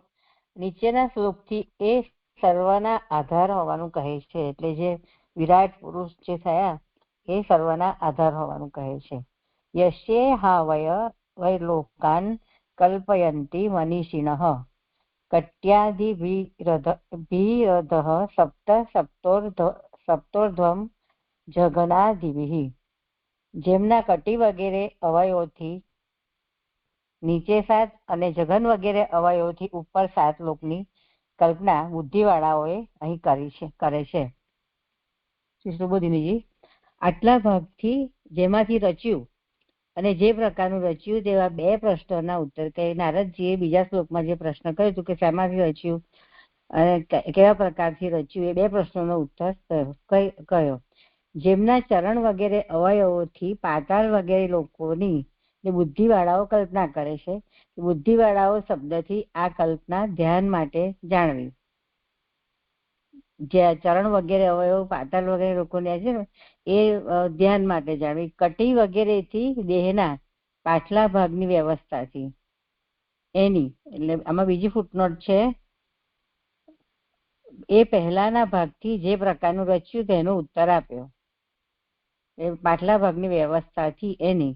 અધ એટલે નીચેના ભાગમાં અતલ વગેરે 7 પાતાલો કલ્પ્યા. જગન વગેરેથી દેહના આગળના ભાગનો આરંભ કરે છે. નીચેનો ભાગ તો આગળના ભાગથી ઉલટી તરફ મુખવાળો છે. કટી વગેરે અને જગન વગેરેમાં વિરોધ નથી. જે શ્લોક સંપન્ન થયો. એટલે આમાં મૂળ વિભાજન ઉપર નીચેના લોકનું છે, બાકી આગળ પાછળનું કઈ એ નથી. મને એવું સમજાય છે. અચ્છા,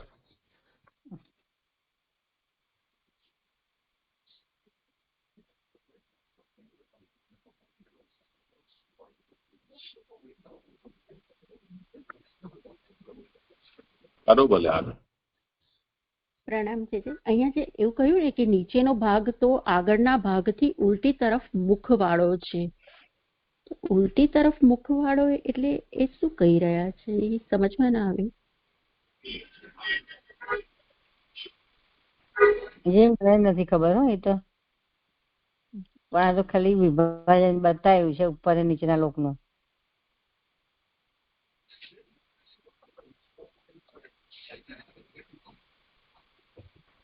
આગળ જયારે વર્ણન આવ્યું હતું ને સ્થૂળ દેહના, જયારે વિરાટ પુરુષના સ્થૂળ શરીરનું, ત્યારે આવું ઉલટી તરફ મુખવાળું છે એવું નથી કીધું. આ બધા જે લોકો છે એ બરાબર કીધા, પણ ત્યારે એવું નતું કહ્યું.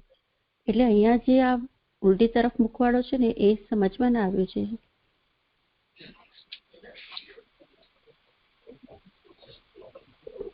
કોઈને સમાધાન વિચારવું હોય તો.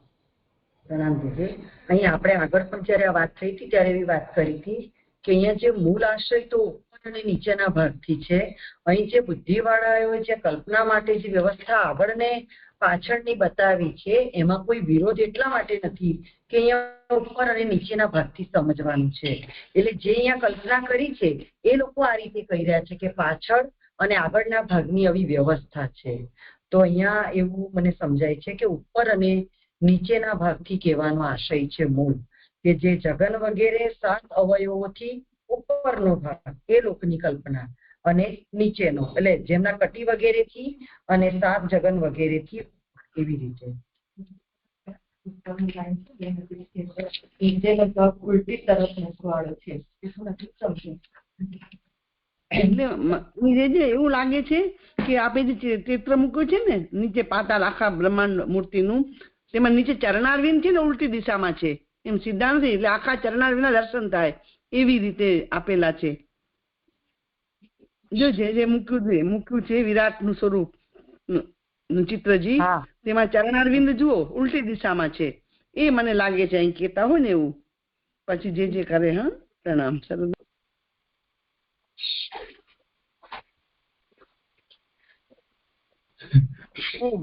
જગન ને કટી આજે આગલા 37મા શ્લોકમાં આવશે, જેમાં શૂદ્રો અને વૈશ્યો પ્રગટ થયા. તો એ રીતે સમજાય છે? એમ વાત નથી. મૂળ વાત એ છે અહીંયા કે યસ્યેહા વયવૈર લોકાન કલ્પયંતિ મનીષિણઃ કટ્યાદિભિઃ અધઃ સપ્ત. કટીથી લઈને નીચે તરફ 7 અને સપ્તોર્ધ્વમ જઘનાદિભિઃ, જગનથી ઉપર 7. અરે તો કટીને જો મધ્ય માની રહ્યા છો તો કટીથી નીચે અને કટીથી ઉપર એમ કેવું જોઈતું હતું, અથવા જગનથી નીચે અને જગનથી ઉપર એમ કેવું જોઈતું હતું. એક જગ્યાએ તમે એમ કહી રહ્યા છો કે કટીથી ઉપર અને બીજી જગ્યાએ એમ કહી રહ્યા છો કે જગનથી નીચે. તો આનું શું તાત્પર્ય છે?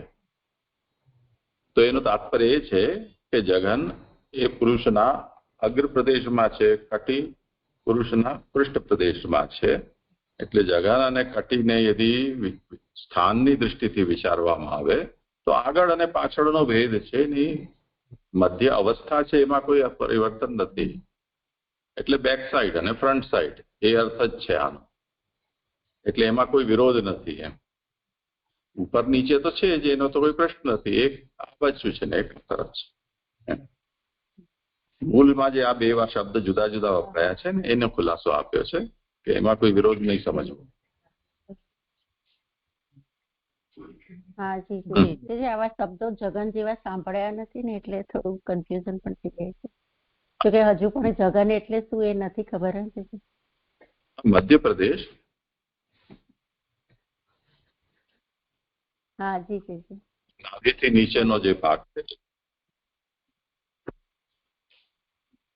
જી જી.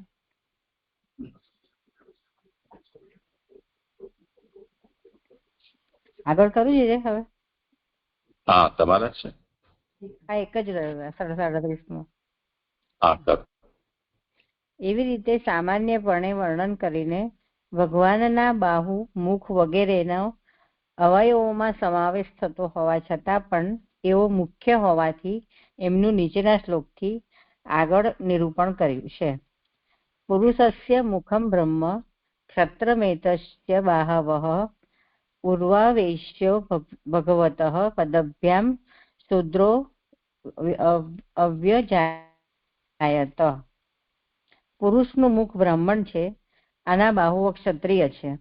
ભગવાનની સાથળોમાંથી વૈશ્ય અને ચરણોમાંથી શૂદ્ર ઉત્પન્ન થયા છે. એટલે જે આ દેવતાઓની ઉત્પત્તિ લાગે છે. હા, સાથળોમાંથી એમ ભેદથી જણાવ્યું.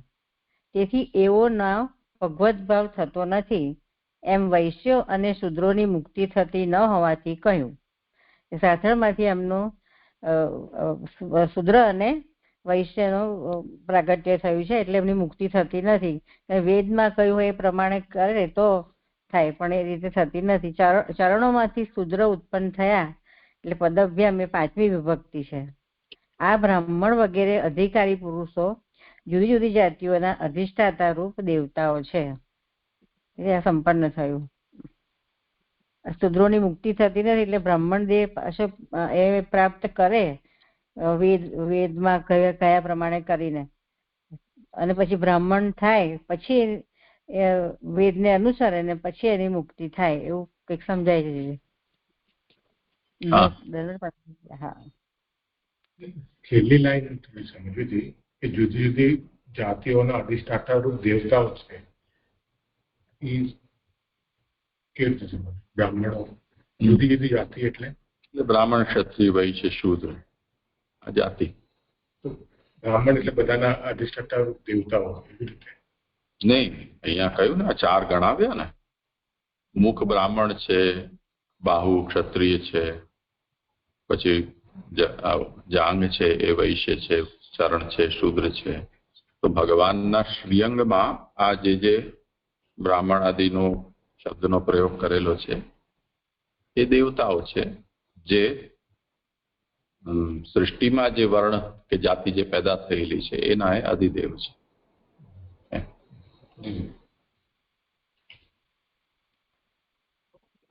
જે અહીંયા આગળ એવું કહ્યું ને કે અલકાબેન કે એવું કહ્યું ને કે સાથળોમાંથી એમ ભેદથી જણાવ્યું, તેથી એઓનો ભગવત ભાવ થતો નથી એમ વૈશ્ય અને શૂદ્રોની મુક્તિ થતી ન હોવાથી કહ્યું. તો શૂદ્રોની તો નથી થતી મુક્તિ, પણ વૈશ્યોની કેમ નથી થતી? કે યજ્ઞોપવિત ધારણ કરે છે તો બ્રાહ્મણ, ક્ષત્રિય અને વૈશ્ય ત્રણે કરે છે, તો અહીં એવું કેમ કહ્યું છે?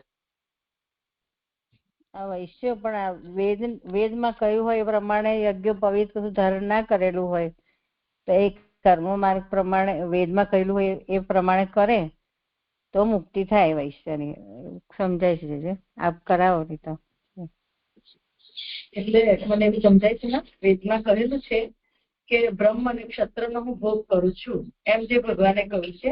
એટલે બ્રાહ્મણ અને ક્ષત્રિય અહીંયા જે બતાવ્યું છે પ્રમાણે કે બ્રાહ્મણ અને ક્ષત્રિય છે એ મુક્તિને પાત્ર બને છે કોઈ પ્રકારથી. વૈશ્ય અને શૂદ્ર, જે શૂદ્ર તો ચાલો પ્રીતિબેને કહ્યું કે શૂદ્રને તો નહીં, તો વૈશ્યને તો, પણ વૈશ્યને એ ખાલી એની અધિકારીતા સિદ્ધ કરે છે. હવે આગળ જતા એમનો જન્મ ક્ષત્રિય કે બ્રાહ્મણમાં થશે ત્યાર પછી એમની મુક્તિ થશે. એવી રીતે જ અહીં શાસ્ત્ર પણ એ જ રીતે વર્ણન કરી રહ્યું છે. એટલે એ જ રીતે અહીંયા પણ સમજવાનું છે. ભલે યજ્ઞોપવિત ધારણ કરે છે, બધું જ કરે છે, તેમ છતાંય પણ એ અધિકારીતા સિદ્ધ થાય છે ને આગળ જતા પછી એ બ્રાહ્મણ ક્ષત્રિય થશે તો જ. આમાં આપણે જોઈન્ટ આપણો વૈશ્ય છે તો આપણે જોઈન્ટ આમાં ના થઈએ, એટલે આમાં મેચ નહીં થાય ને.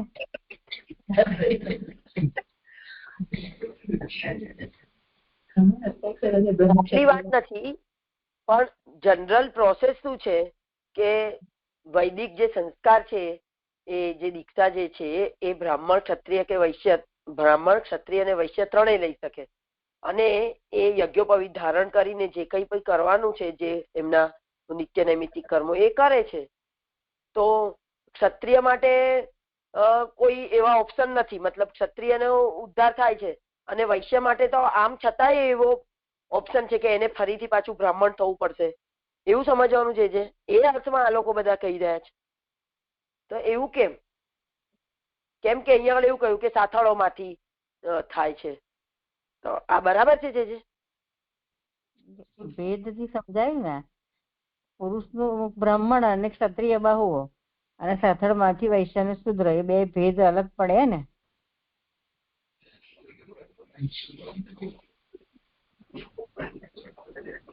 એટલે અહીં એવું થશે કે વૈશ્ય નામની દેવતા છે તેથી વેપાર જ કરશે, એટલે એને બ્રાહ્મણ તો થવું જ પડશે. એની વૃત્તિ જ હમણાં એમાં ભગવાન સાથે કરશે તો વેપાર જ કરશે, કારણ કે દેવતા જે એ પ્રકારની છે તેથી એને બ્રાહ્મણ થવું જ પડશે વૈશ્ય તો. એવું સમજીએ છીએ અમે તો. જે આપ કરાવજો. બ્રાહ્મણ સંન્યાસ સુધી જઈ શકે, ક્ષત્રિયો વાનપ્રસ્થ સુધી થઈ શકે, વૈશ્ય તો ગ્રહસ્થ જ રહે. એને ન તો વાનપ્રસ્થ છે અને ન તો સંન્યાસ આશ્રમ છે, તો મુક્તિની તો કોઈ પ્રસંગ આવતો જ નથી. એટલે એને માટે થોડો રસ્તો લાંબો છે, એ અભિપ્રાયથી આ કહી રહ્યા છે. અને ક્ષત્રિયને શું છે કે વાનપ્રસ્થ સુધી જઈ શકે છે, એટલે કદાચ તો વાનપ્રસ્થમાં એનો મુક્ત થવાનો ચાન્સ ખરો.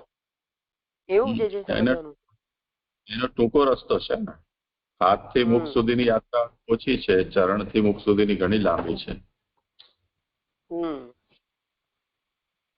હાજી, બરાબર.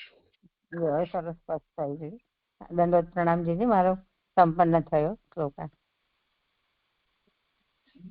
હવે કોણ કરશે?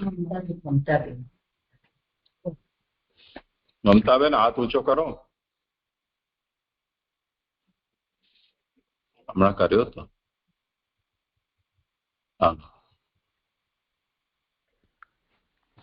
હા જે દંડવત પ્રણામ ઉપર બધી રીતે વર્ણન કરીને હવે નીચે લોકની કલ્પના કરે છે. એટલે કે હવેથી નીચેના શ્લોકમાં લોકની કલ્પના કહે છે. ભૂર્લોક કલ્પિત પદભ્યામ પૂર્વલોકસ્ય નાભિત હૃદા સ્વલોક ઉરસા મહર્લોકો મહાત્મનઃ ગ્રીવાયામ જનલોકસ્ય તપોલોક સ્તનદ્વયાત મૂઢર્ભિઃ સત્યલોકસ્તુ બ્રહ્મલોક સનાતનઃ. બે ચરણોમાંથી લોક કલ્પેલા છે. આમની નાભીમાંથી ભૂલોક, હૃદયથી સ્વર્ગલોક અને મહાત્માની છાતીમાંથી મહરલોક અને ગ્રીવામાં જનલોક, બે નસકોરામાંથી તપલોક અને મત્સ્યલોકો તો સત્યલોકો કલ્પેલ છે. બ્રહ્મલોક સનાતન છે. હવે સુબોધિનીજી કે એમના બે ચરણોમાંથી આરંભી 7 લોકની કલ્પના વાળો મત કહે છે. ચરણથી આરંભી કટી સુધીનો ભૂલોક છે. પૂર્વલોક તો આમની નાભીમાંથી કલ્પેલો છે. હૃદય એ પોલું સ્થાન છે, એટલે કે છાતી એની ઉપરનું ઊંચું સ્થાન છે. તેની ઉપર જ્ઞાનીઓનો જ વાસ હોવાથી મોટા મહાત્માઓ છે, જેમાં તેઓ મહાત્મા શબ્દ યોજેલ છે. સ્તન શબ્દના અર્થ વાળો છે, એ વ્યુત્પત્તિ પ્રમાણે સ્તન દયાત, એટલે કે બે નસકોરામાંથી મત્સ્યલોકથી સત્યલોક કલ્પ્યો. મતાંતરમાં બીજા લોકો હોવાનું કહેલ છે, તેઓ એમાં નથી એમ તું તો શબ્દથી જણાવે છે. આ જે બધું કહ્યું છે એમાં મતાંતરમાં બીજા લોકો કહે છે, પણ અહીંયા આગળ તો આપણને મહાપ્રભુજી આ જે લોકો છે એટલે નીચે ભૂર્વ અને સ્વર્ગલોક એટલે એવી રીતે આપણને મહાપ્રભુજી સમજાવી રહ્યા છે.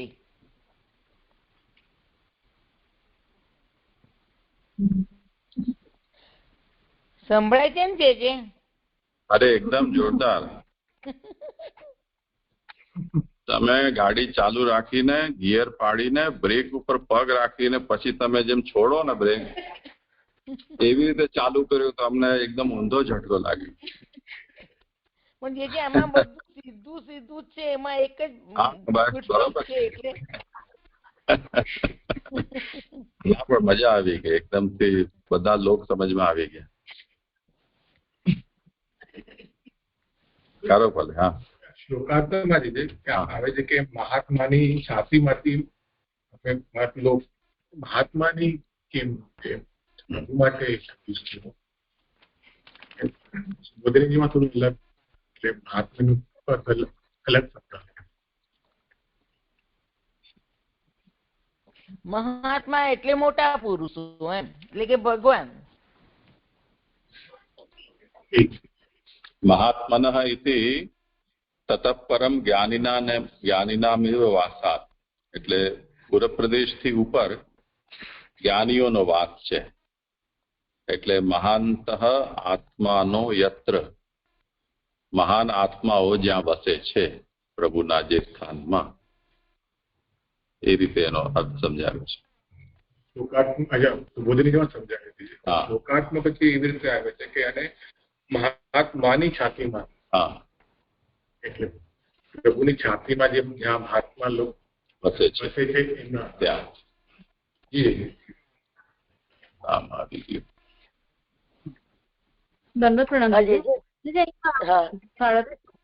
પદભ્યામ છે અને આ શ્લોકમાં પણ પદભ્યામ છે, તો 5મી વિભક્તિનું જે સમજણ ના પડી.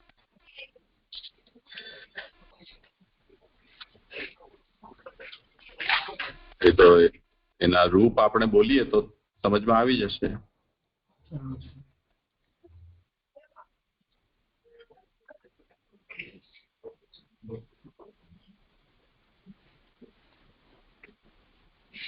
એટલે શ્રી મહાપ્રભુજી અહીંયા ચોખવટ કરી છે કે ચરણોથી એમ, તો થી એ 5મી વિભક્તિ છે ને, અપાદાને પંચમી.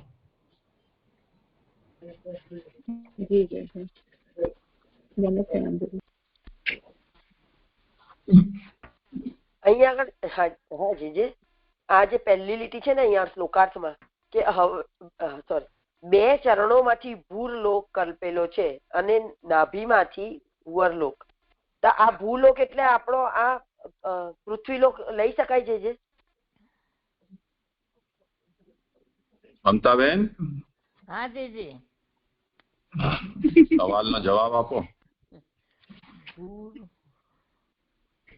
ભૂર ભુવ અને સ્વ જે કહે છે એ રીતે. હા, ભૂલોક એટલે ઉપર ચરણોનો લોક અને જે નાભી છે એ વચલો લોક અને હૃદયથી ઉપર છે સ્વર્ગ લોક, એવું મને સમજાય જ છે.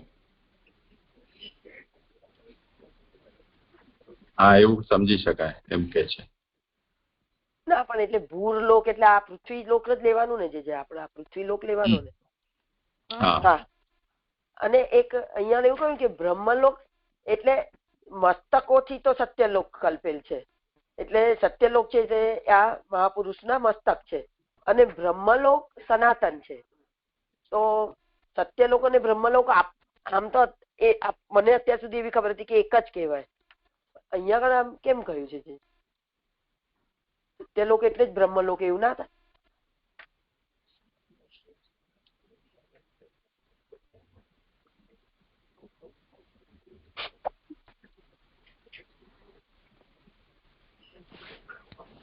ક્યાં ગયા મમતાબેન? તમે હાથ ઊંચો રાખો.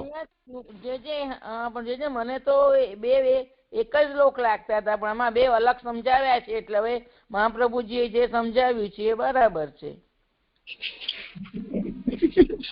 નહીં, શ્રી મહાપ્રભુજી તો કઈ કહ્યું જ નથી, મૂળમાં જ આ વાત કહેલી છે.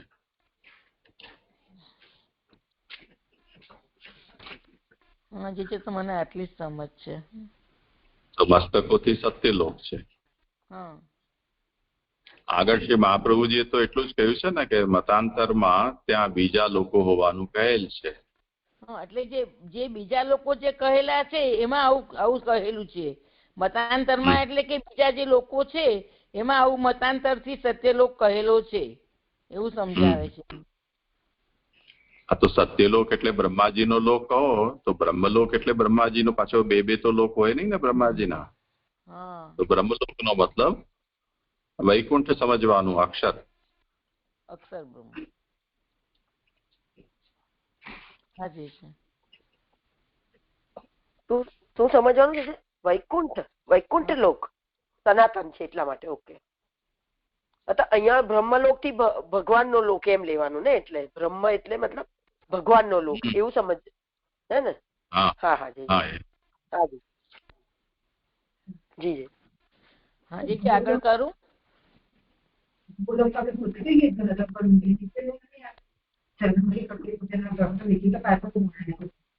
એ તો હજી આગળ બોરો આવશે. હા, શું આવવું જોઈએ?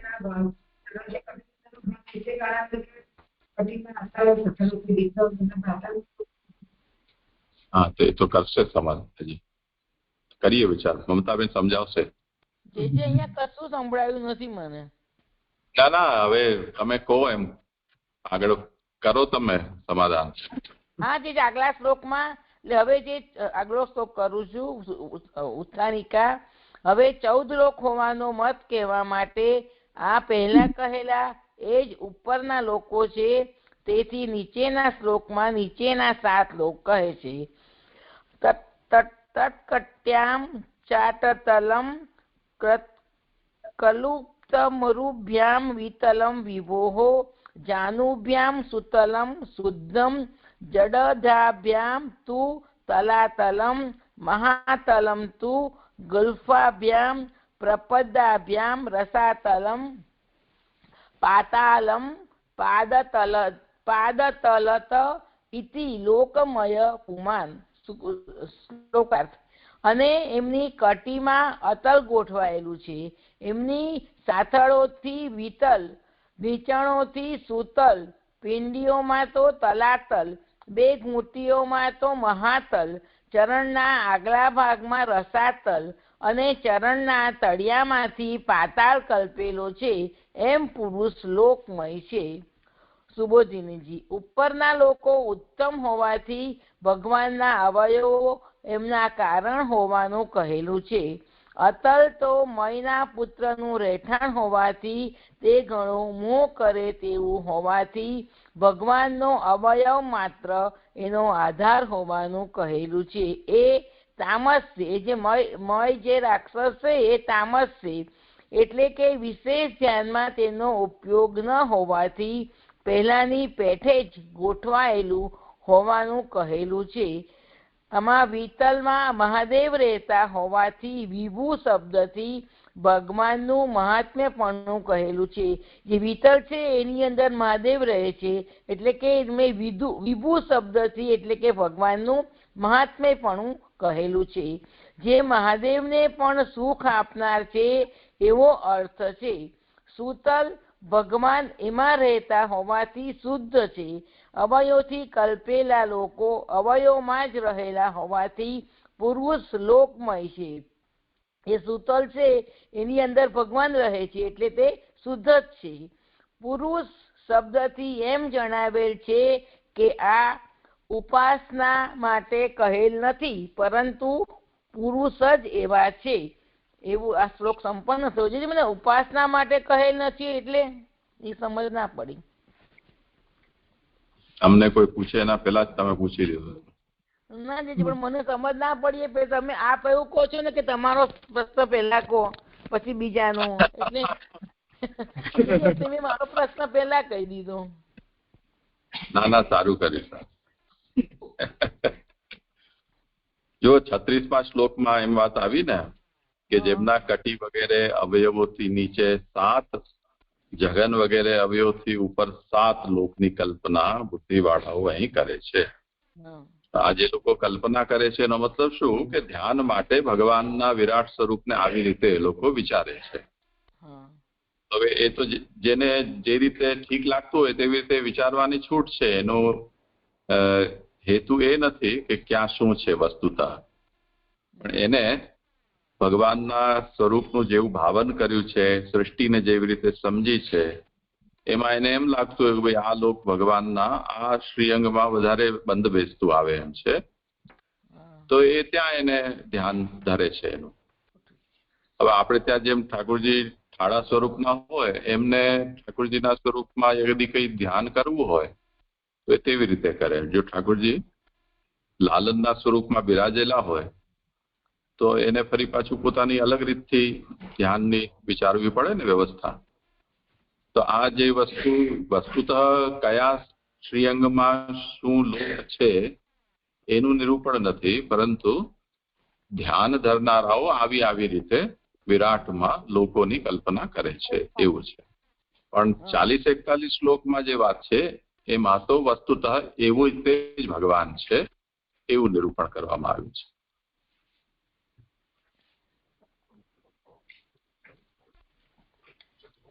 થઈ ગયું તમારું આ પ્રશ્નનું સમાધાન?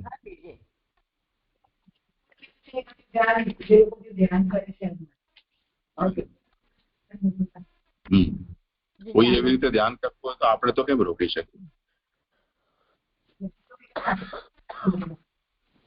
ધ્યાન કરનારા જે વિચાર્યું હોય તે ભૂલો એટલે તો એ જ આપણે જે રહીએ છીએ તે. હજી આગળ એક આવશે 42માં પણ એ જ વિષય છે. કરો આગળ. હા જીજી, નીચેના શ્લોકમાં 3 લોક હોવાનો મત કહે છે. હવે આ આ શ્લોકની અંદર 3 લોકનું કહે છે. પૂર્વલોક કલ્પિત પદાભ્યામ પૂર્વલોકસ્ય નાભિત સ્વરલોક કલ્પિતો મૂર્ધના ઇતિ વા લોક કલ્પના. અથવા ભૂલોક ચરણથી કલ્પેલો છે, ભૂર્વલોક આમની નાભીથી અને સ્વર્ગલોક મસ્તકથી કલ્પેલો છે એવી લોકની કલ્પના છે. ઉપરના શ્લોકમાં જેવી રીતે કહ્યું કે આ 3 જે ગોઠવેલા છે આગળના, હવે બીજા ઘણા લોકો છે એ લોકો 3 લોકનું મત કહે છે. ચરણોથી એટલે કટી સુધીના ચરણોથી, નાભીથી એટલે નાભીથી ગ્રીવા સુધી, અને મસ્તકથી એટલે બ્રહ્મરંધ્ર સુધીના ભાગથી કલ્પેલ છે. અથવા એવી લોકની કલ્પના છે. એટલે આ જે કહ્યું કે ચરણોથી કટી સુધી, નાભીથી ગ્રીવા સુધી અને મસ્તકથી બ્રહ્મરૂપ સુધી, આવા જે આ 3 લોક આવા છે જે એવા 3 લોકની કલ્પના કરેલી છે.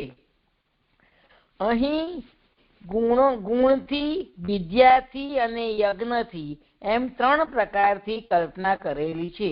એટલે અહીંયા આગળ શબ્દથી એટલે ગુણથી એટલે 3 ગુણોથી, વિદ્યાથી અને જે યજ્ઞ છે આ 7 પ્રકારના એવી રીતે કલ્પના કરેલી છે. અધિકાર પ્રમાણે વ્યવસ્થા કરવી. સાત્વિકો માટે 14 લોકનો પક્ષ, રાજસો માટે 7 લોકનો અને તામસો માટે એમનો ફૂટનોટ છે કે ગુણો 3 છે, 14 વિદ્યાઓ છે, યજ્ઞો 7 છે અને ગુણો 3 છે. તેથી એ ગુણવાળા માટે 3 પક્ષ કહેલા છે. એટલે આમાં જે ગુણો 3 છે કે સાત્વિક, તામસ અને એ, પછી વિદ્યા 14 છે. 14 વિદ્યા તો જે મને બહુ ખ્યાલ નથી, પણ યજ્ઞો 7 છે. એટલે 7 યજ્ઞો જે આગલા શ્લોકમાં આવશે એ મને ખબર છે. અને એવા ગુણવાળા માટે 3 પક્ષ કહેલા છે. એટલે આ 3 પક્ષ અલગ અલગ કહેલા છે. બીજા શ્લોક સંપન્ન થયો અને આ અધ્યાય પણ સંપન્ન થયો.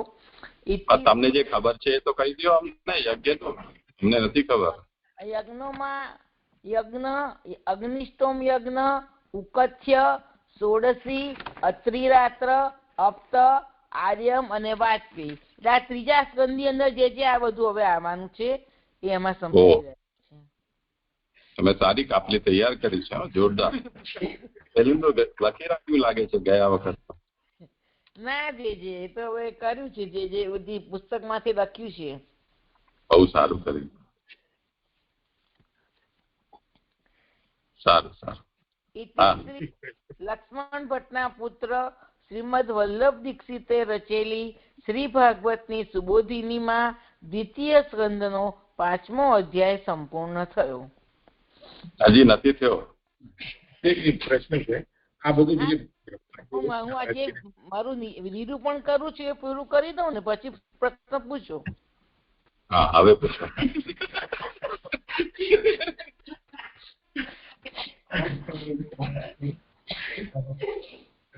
જે પ્રશ્ન એ છે કે બ્રહ્માજી નારદજીને સમજાવી રહ્યા છે કે એટલે બ્રહ્માંડ કેવી રીતે, એમણે પ્રશ્નનો ઉત્તર આપી રહ્યા. બ્રહ્માજી પોતે જ આ બધું એટલે પ્રભુની આજ્ઞાથી રચના છે. પછી આ બધું મતાંતર કહેવાની શું આવશ્યકતા? સીધું જ કહેવું જોઈએ ને કે વાસ્તવિક રીતે કેવું છે એમ ન કહીને આટલું બધું મતાંતર અને યોગ માટે કહેવાની શું આવશ્યકતા નારદ? એમાં એવું છે કે એક વાત, બ્રહ્મા જે બ્રહ્માંડના રચયિતા છે, એમને પોતાના બ્રહ્માંડની ખબર હોય અને એવી કલ્પના કરે કે આવું જ કદાચ બીજું પણ હોય, પણ એવું તો કોઈ નક્કી નથી. બીજા બ્રહ્માંડની અંદર બીજા પ્રકારની પણ સંરચના હોય. એક વાત એ છે. બીજી વસ્તુ એ છે કે નારદે બધી જગ્યાએ ફરતારામ છે, એટલે એમણે ઘણું બધું જોયેલું, અનુભવેલું, સાંભળેલું છે. તો જે વિષયનું નિરૂપણ કરવા જતા મતપોળો ચંચળાતો હોય એવું લાગે અને ભાઈ આવા પ્રશ્નો સામેવાળો કરશે પહેલેથી અનુમાન થઈ જાય, તો એનો પહેલે નિરૂપણ વખતે જ એના મતાંતરોનો ઉલ્લેખ કરી દો, એટલે પછી એ પ્રશ્નો અવોઇડ થઈ જાય આપોઆપ. અને ત્રીજી વસ્તુ જેમ શ્રી મહાપ્રભુજી અહીંયા સમજાવી છે કે બ્રહ્માંડમાં ભગવાનના શ્રીઅંગમાં આ બધા લોકલોકાંતરો કઈ રીતે છે એ એક વસ્તુ છે, અને ધ્યાનાર્થ એની કલ્પના સાધકો કઈ રીતે કરે છે એ બીજો પક્ષ છે. તો એ બે દૃષ્ટિથી આનું નિરૂપણ થઈ શકે છે. આ ત્રણેય વાત આમાં આપણે વિચારી શકીએ. આમાં 41મા શ્લોકમાં કહ્યું કે અતલ તો મયના પુત્ર રહેઠાણ હોવાથી અને ઘણો મોહ કરે તેવું હોવાથી ભગવાનનો અવયવ માત્ર એનો આધાર હોવાનું કહે છે. તો ભગવાનને શું ફરક પડે? તો એ સમજાતું નથી આમાં. મયના પુત્ર રહેઠાણ નિરૂપણ કરે છે તો કરવું તો પડે ને. ભગવાન બધી જે બધું જ છે, સારું ને ખોટું બધું જ કહી રહ્યા છે, નિરૂપણ તો કરવું પડે ને. અવયવ માત્ર એનો આધાર હોવાનું કહે છે, એવું કે છે ને.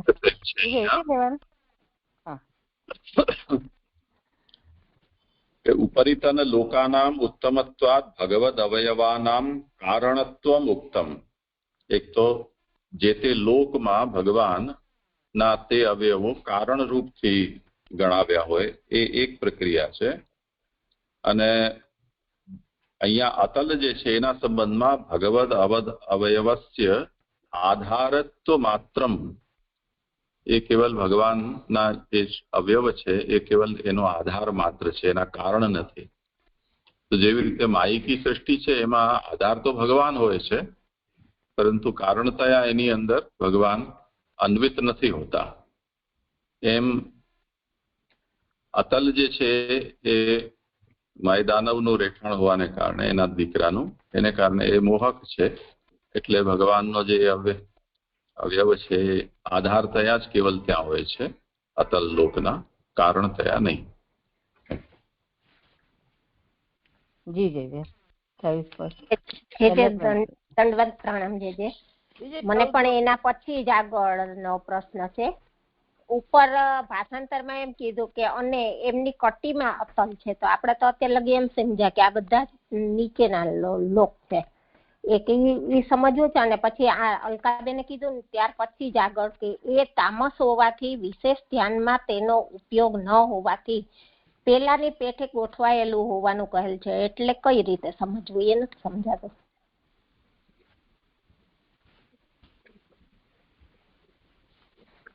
આગળ જે લોકો કયા ને એના આગળના શ્લોકમાં જે લોકોની જે એ કરી એના કરતા હવે આ અલગ રીતે જે લોકોની જે રીતે ગોઠવાયેલું છે એવી રીતે કહેલું છે. પણ અહીંયા વિશેષ ધ્યાનમાં કઈ રીતે લીધું? કારણ કે ઉપર કટીમાં અતલ ગોઠવાયેલું છે એમ કીધું. આપણે તો અત્યારે લગી એમ કહે કે આ નીચેના છે, તો અહીંયા કટી આવ્યું. અને પછી આ તામસ જો આગળ લખેલું છે કે તામસ હોવાથી, વિશેષ ધ્યાનમાં એનો ઉપયોગ ન હોવાથી પહેલાની પેટે જ ગોઠવાયેલું હોવાનું કહેલ છે. તામસ છે એટલે એમાં રાક્ષસ છે.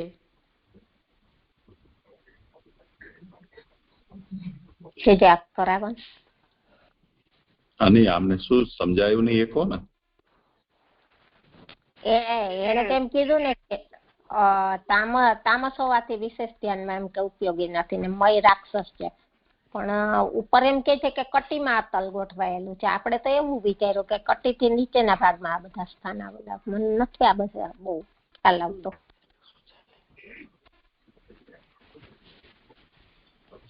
મૂળમાં જે શબ્દનો પ્રયોગ છે તત્કટ્યામ ચાતલમ ક્લપ્તમ, આ જે ક્લપ્ત પદ છે એનો અર્થ શ્રી મહાપ્રભુજી સમજાવી રહ્યા છે અહીંયા કે બ્રહ્માજી એમ કેમ કહી રહ્યા છે કે અને એમની કટીમાં અતલ ક્લપ્તમ એટલે ગોઠવાયેલું છે, એવું શા માટે કહ્યું? તો એના માટે આ ખુલાસો આપ્યો છે કે તામસ હોવાથી, વિશેષ ધ્યાનમાં ઉપયોગમાં ન હોવાથી આ ક્લપ્તમ એમ કહ્યું છે, પહેલાની પેઠે ગોઠવાયેલું છે એમ કહ્યું. એટલે જે વસ્તુ છે જેનો ધ્યાનોપમાં ઉપયોગ નથી એ અહીંયા એમાં ભગવાન કારણરૂપથી ભગવાનનું એ અવયવ અન્વિત નથી થયેલો, પરંતુ આધાર માત્ર છે એટલે ગોઠવાયેલું છે એમ જે કહ્યું છે ને એ અર્થમાં છે. જેમ આપણે મકાન બાંધીએ એની અંદર ચણતરની અંદર કોઈ વસ્તુ લઈ લઈએ અને કોઈ વસ્તુને આપણે બધું બંધાઈ ગયા પછી ફર્નિચરના રૂપમાં જે રિમૂવેબલ હોય એ રીતે આપણે ગોઠવીએ તો એ ગોઠવણ થઈ ગઈ ને. તો જે રિમૂવેબલ છે એ એનો પોતાનો ભાગ નથી, અંગ નથી, એ વાત સમજાવે છે. એવી રીતે આ અતલ લોક છે એને પણ એમ જ સમજવું. એટલા માટે એ શ્રીઅંગથી કંઈક અલગ નેચરનું છે એ વાત સમજાવવા માટે અહીંયા ક્લપ્તમ એ શબ્દનો પ્રયોગ કર્યો છે. જી જય દંડવત પ્રણામ. જય એ જે 14 લોકો 14 વિદ્યાઓ જરાક મને ખાલી સમજવા માટે જ મારે જોવું છે. હું તમને લખીને મોકલી દઈશ એટલે તમે એને લઈ લેજો, હાંસિયામાં લખી લેજો. ના દીદી એવું નહીં, બીજા આવર્તનમાં પછી સમસ્યા ના આવે ને.